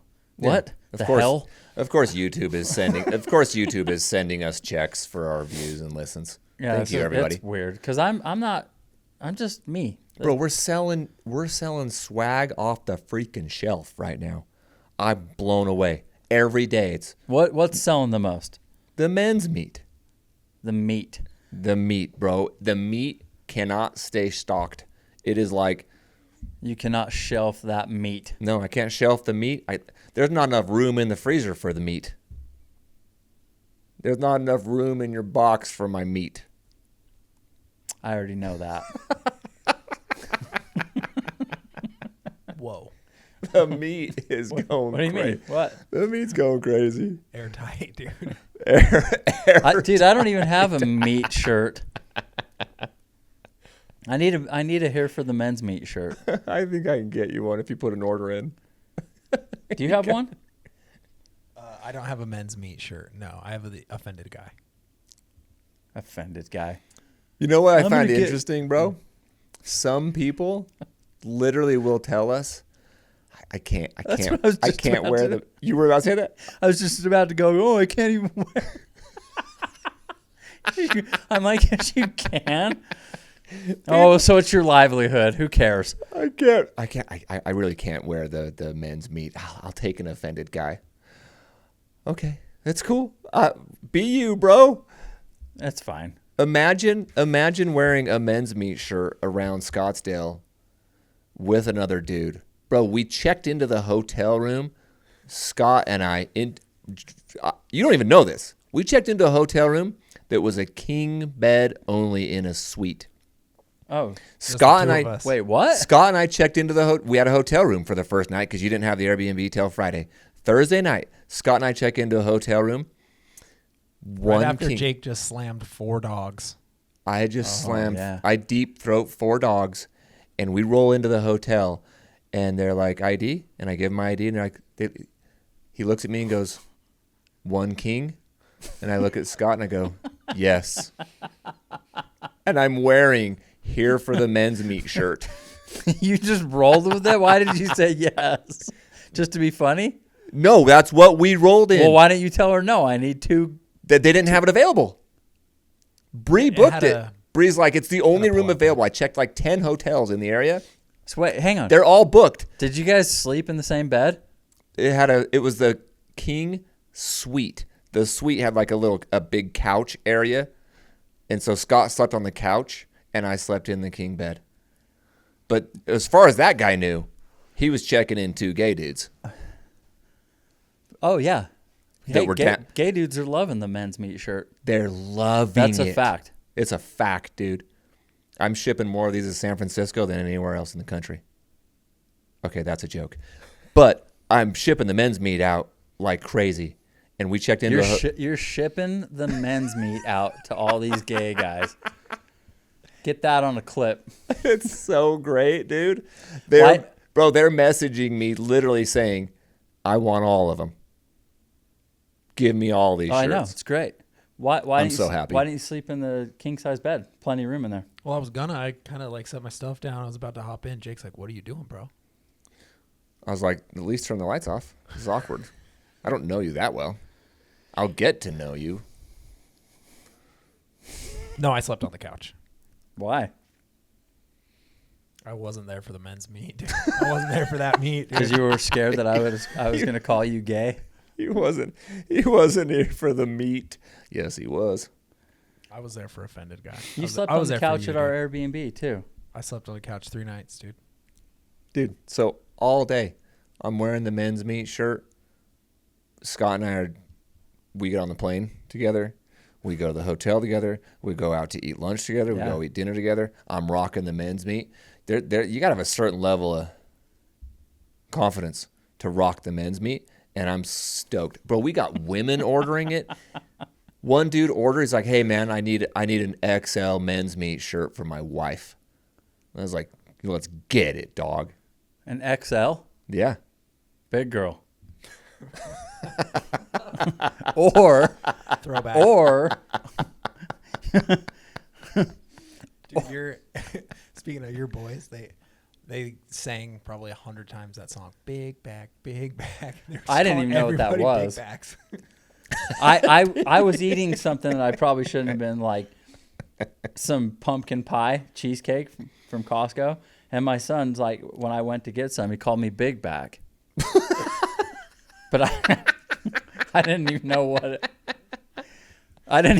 the hell he was talking about. He's what, 6? He's 7, or maybe it was the other one. I don't know. 6 or 7. Oh 6, 7. Gosh, dude. Anyway, thanks for the support. Seriously, I thank everyone who orders a shirt or a hat or whatever, whether it's offended or meats or a hat, whatever. Like, I thank them every time for the support because that's huge. That's actually really cool. They want to rock our stuff. So many people are like, dude, I'm going to race this race in December and I'm going to wear it during the race. Oh, I got to aid stations. I heard people like, oh, another offended guy. Speaking of, how was that offended guy long sleeve hood? Bro, I never changed. White. It was perfect for the heat. Once I got that on, I was fine. And I had the hood up. And then, that was so good. I didn't get like chafing. You know how you can get it on your nipples or just nothing. I'm like, it was an amazing shirt. And then the sun went down and it was like not cold enough to put a jacket on. But I'm like, dude, I think I just roll with this. It's also keeping me a little warm enough. And then I started to get a little bit chilly. So I put the hood back up. You did. I saw that at night. So I'm like, I pretty much just ran the same way the whole time. Bro, I rocked the men's meet for 75 miles at Kodiak. Loved it, dude. And you rocked the offended guy. It was the best shirt I've ever raced in. And I'm not just saying that because it's ours. It was really good. It was awesome. Hey, we both did. Did he tell you we were running? We were on the 5th lap, and Eder Ramirez's wife hit us up. Did I tell you that, Scott? Yeah, you told me you should share that. Oh, okay. That was a good story. We had probably 2 to 2.5 miles left. Or no, we had like 4 miles left. It was right before the last aid station, I thought. Yeah, it was. Yeah, so about 4 miles left. And we came up, we were passing this gal and her pacer, and she stopped us because we're both wearing our offended guy long sleeves. Hey, I love your podcast. I love you guys. She goes, you picked my husband. And I turn like, oh, thank you. She goes, you won because you picked my husband. And I knew immediately. I said, you're Eder's wife, aren't you? She goes, yes, I am. You picked my husband, and he loves you because you picked him, and you won. And she's talking about Fantasy Free Trail. I won the Mammoth Fantasy Free, not won it, but whatever place I took, 5th or whatever, because I picked Eder, and really nobody else had him. And you just kept running because you were just like, well, I kind of felt bad. I'm like, she was so cute, so fun. Oh, she's adorable, dude. And I was like, I hope that I didn't offend her, but I was like, I'm 96 miles into this thing. No. I can't stop, and I'm in hell. You kept just trugging. You were just chop, I wasn't running. Mean to her, was I? No. You just kept running, and I stayed back and talked to her for probably 5 minutes while we were walking. And I pointed. I said, "Hey, he's hurting. I know, but I didn't want her to feel like that. He was rude. No, she was like, "Oh no, She's like, yeah, She's like, I know, because she was at the same mile you were at. Oh, was she running? Yeah. She wasn't pacing? No, he was pacing. The dude was pacing. She was running the 100. Oh, well, she was all happy and everything was great with her. Why was I the mean guy? Well, I wasn't mean. I said hi to her. And she's properly fueling you or not. Dude, she's married to Eder. She's dialed, bro. Yeah, she seemed really nice. Eder and their 2 boys were at the finish line. Because of how cool she was, even though it was a brief moment for me. I'm like, oh, I'm like a bigger fan of his now. It's facts, dude. I talked to her about racing against Eder at Cocodona, and she goes, well, if he's behind you, be careful. I'm like, oh, I know. That dude can What'd you say to her? I said that. I go, I No, know. you said it in Spanish. I did? Yeah. Oh, I said, cuidado. Yeah. I go, yeah, if he's behind me, cuidado. Like, watch out, because he's coming. And she just died laughing. I'm like, I know. You can't put that. If that guy's behind me, back half, he's coming. Yeah. Whoa. Yeah. Whoa. Hello. Hello. See you in Vegas, Ramirez. Yeah. They're back in Vegas. Loving it. She's from El Salvador. He's from Mexico. And they live in Vegas. And they live in Vegas. And they got 2 kids. And they're just awesome, dude. It was cool. It was one of my favorite Have you met stories. him? No. You didn't meet him at the finish line? No. Didn't meet him. Bro, you were out of there pretty quick. We finished and took some pictures. And you literally like, okay, let's go. Yeah. You were done. Yep. Tapped. Done. Yep. So, yeah, we didn't stick around. Okay. Anyway, that was cool. We got a comment from Killian's YouTube we'll share here. At Zion14. Mr. Zion is all over the chats. That dude's in the live stream chats. That dude's all up in our chats. Rachel and Courtney are going to be Killian's biggest threat without a doubt. Courtney was already fast at that distance and is now working on her speed in the marathon world. Rachel is just a dog. Cocodona is going to be so sick next year. Yep. Do you agree those are going to be his biggest threats at Cocodona? I mean, we talked about this. I definitely think that they are going to be big threats. I don't know everyone that's in the field. Is Eder in it? Yes. I just said that. Yeah. Oh, sorry. I was Eder's once in. again not listening. He's Eder's a threat, in. bro. Jeff I don't Browning's think, in. I don't. Max is in. Sean Smith. Yeah, we talked about all these guys. Wait, Jeff hang on a second. Garmer. Let me make sure I get this right. Mm-hmm. Eder beat Rachel in Moab. Not Moab, excuse me, in Cocodona. Go to Cocodona last year for us, big guy. I think she was fighting for the overall podium, and he took third. She won the female, but she did not podium overall. I think she took 4th. And he took third. So he beat her. He might have taken 2nd. He beat her in that, and then she beat him in he took third, Mammoth. Okay, so Dan Green, Ryan Sands, Eder Ramirez, Rachel Entrekin, Yes. Harry, then Finn, then DJ Fox, Okay. Cody Poskin, Mike Mike McKnight, McKnight, Jeff Jeff Garmeyer. Garmeyer. That's your top 10. That's a nice top 10. Almost all of them are, well, not almost, half of them are coming back. Okay, so coming back. That's Eder on the beat list. Rachel, Yeah. and then Rachel beat Eder in Mammoth. Yeah, we hit Mammoth real quick, bro.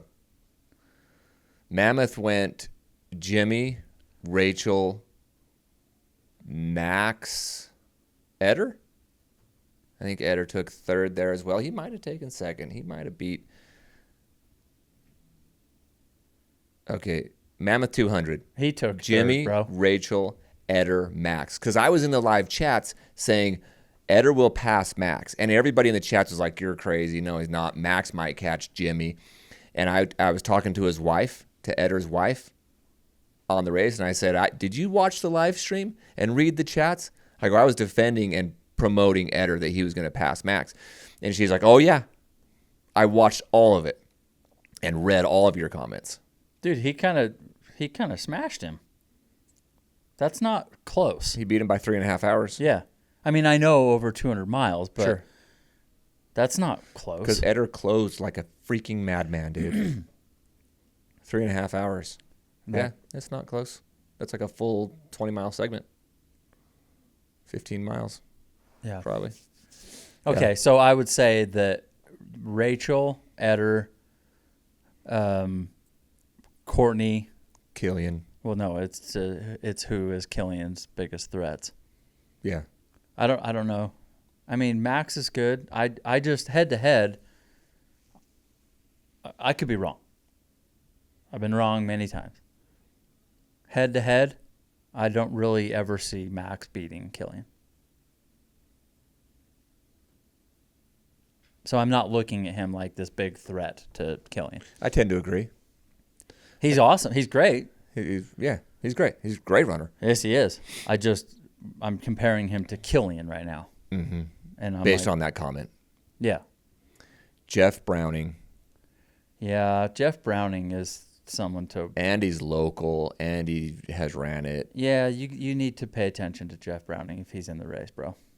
Right now, if I have to decide right now, is this next year's? Yeah, this is next year. His biggest threats are Rachel, Courtney, and Jeff Browning. And Eder. You don't think so? You don't think Eder can come back and beat Rachel? I don't know. There's other dudes in there that are fast as crap we probably just aren't seeing. Jake Kilgore. I honestly, in my heart right now, today, I think Rachel is his biggest threat. I 1,000% agree. I might, if I had to choose right now, who's winning that race overall, Rachel Etchikin. I'd have a hard time not picking her over Killian. They're both going to go sub 60, and they're going to be training this winter together. Did you catch that? Of course I did. Yeah, bro. They're both going to get faster by training with each other. Everybody else is in trouble. Everybody else is in trouble. And they both quit their jobs this year. They both quit their jobs in June. Both of them. Isn't that wild? Killian? Oh, yeah. And Rachel in the same month? Both quit their jobs in June, which means this coming year they're absolutely going sub 60, pushing for a sub 60 hour Cocodona. I would love to see them race. That is so fast. Those are our two dogs. I'm curious to see how Sean Smith does. I am very curious to see how he does. Yeah, I hope he comes back and hits a few races before then. Mike McKnight might be giving people troubles too. So, yeah, sub 60, bro. Look at that. Dan Green's course record of last year, 58:47. He's not coming back? Rachel told me that she believes the 2025 course was 4 hours more difficult than the 2023 course. Because they reversed Eldon. And it was raining. And it was more mileage. It was 257 miles. Are they changing it back? She says they haven't released it yet. It depends. In January, it's the owl migration that dictates some of the decision making and the course direction at Eldon. So we won't know the full course till call it February 1st. The owl, I remember this, the owl migration. Yeah, there's a whole area down there where owls are protected. And depending on when they migrate out of that area. But runners are going to go through and throw rocks at them? No, I think it's just disturbing them with, they don't want people disturbing their migration. That's their habitat, bro. That's where they live. They're protected. Well, they need a quiet, secluded space. The whole thing is going through wildlife habitat. Yeah, but owls are a protected species who are probably endangered in that area. It's probably a specific owl that is endangered, and they're protected. Because they're endangered. Yeah. I didn't see any javelinas. I saw 0 javelinas. I think they're fake. There are no javelinas at Javelina. All right, what else we got, bro? Is that the last comment? I think I only put that one on there. That was the last comment. Okay, awesome. Well, next week we are releasing the Rachel Etchikin pod. That would be released. We've just been busy traveling and pushing out these first two, but we are going to push those out next week. Pay attention to your DMs. We're going to give out the swag we promised. 10 pieces of swag will drop, and we'll ship all that stuff out to you. But that's all I got, man. Good job, guy on the left, locking down his first belt buckle. Now we got to find time and space to wear that thing. Okay. Get the hat, get the boots, and we're going to rock our belt buckles. I'll be at home in my sweats and tank top and wearing my belt buckle. I think just belt buckle only. Belt buckle and a smile. belt buckle and a smile, and we'll see you guys at TRE. Maybe we'll rock the belt buckles at TRE with our men's meet. Thank you for joining. As always, the support has been fire. You guys are bringing it, and we truly, truly, truly appreciate the views, the listens. Please subscribe and get some Next Aid Station swag, because once it's gone, it's gone. This has been another episode of the Next Aid Station.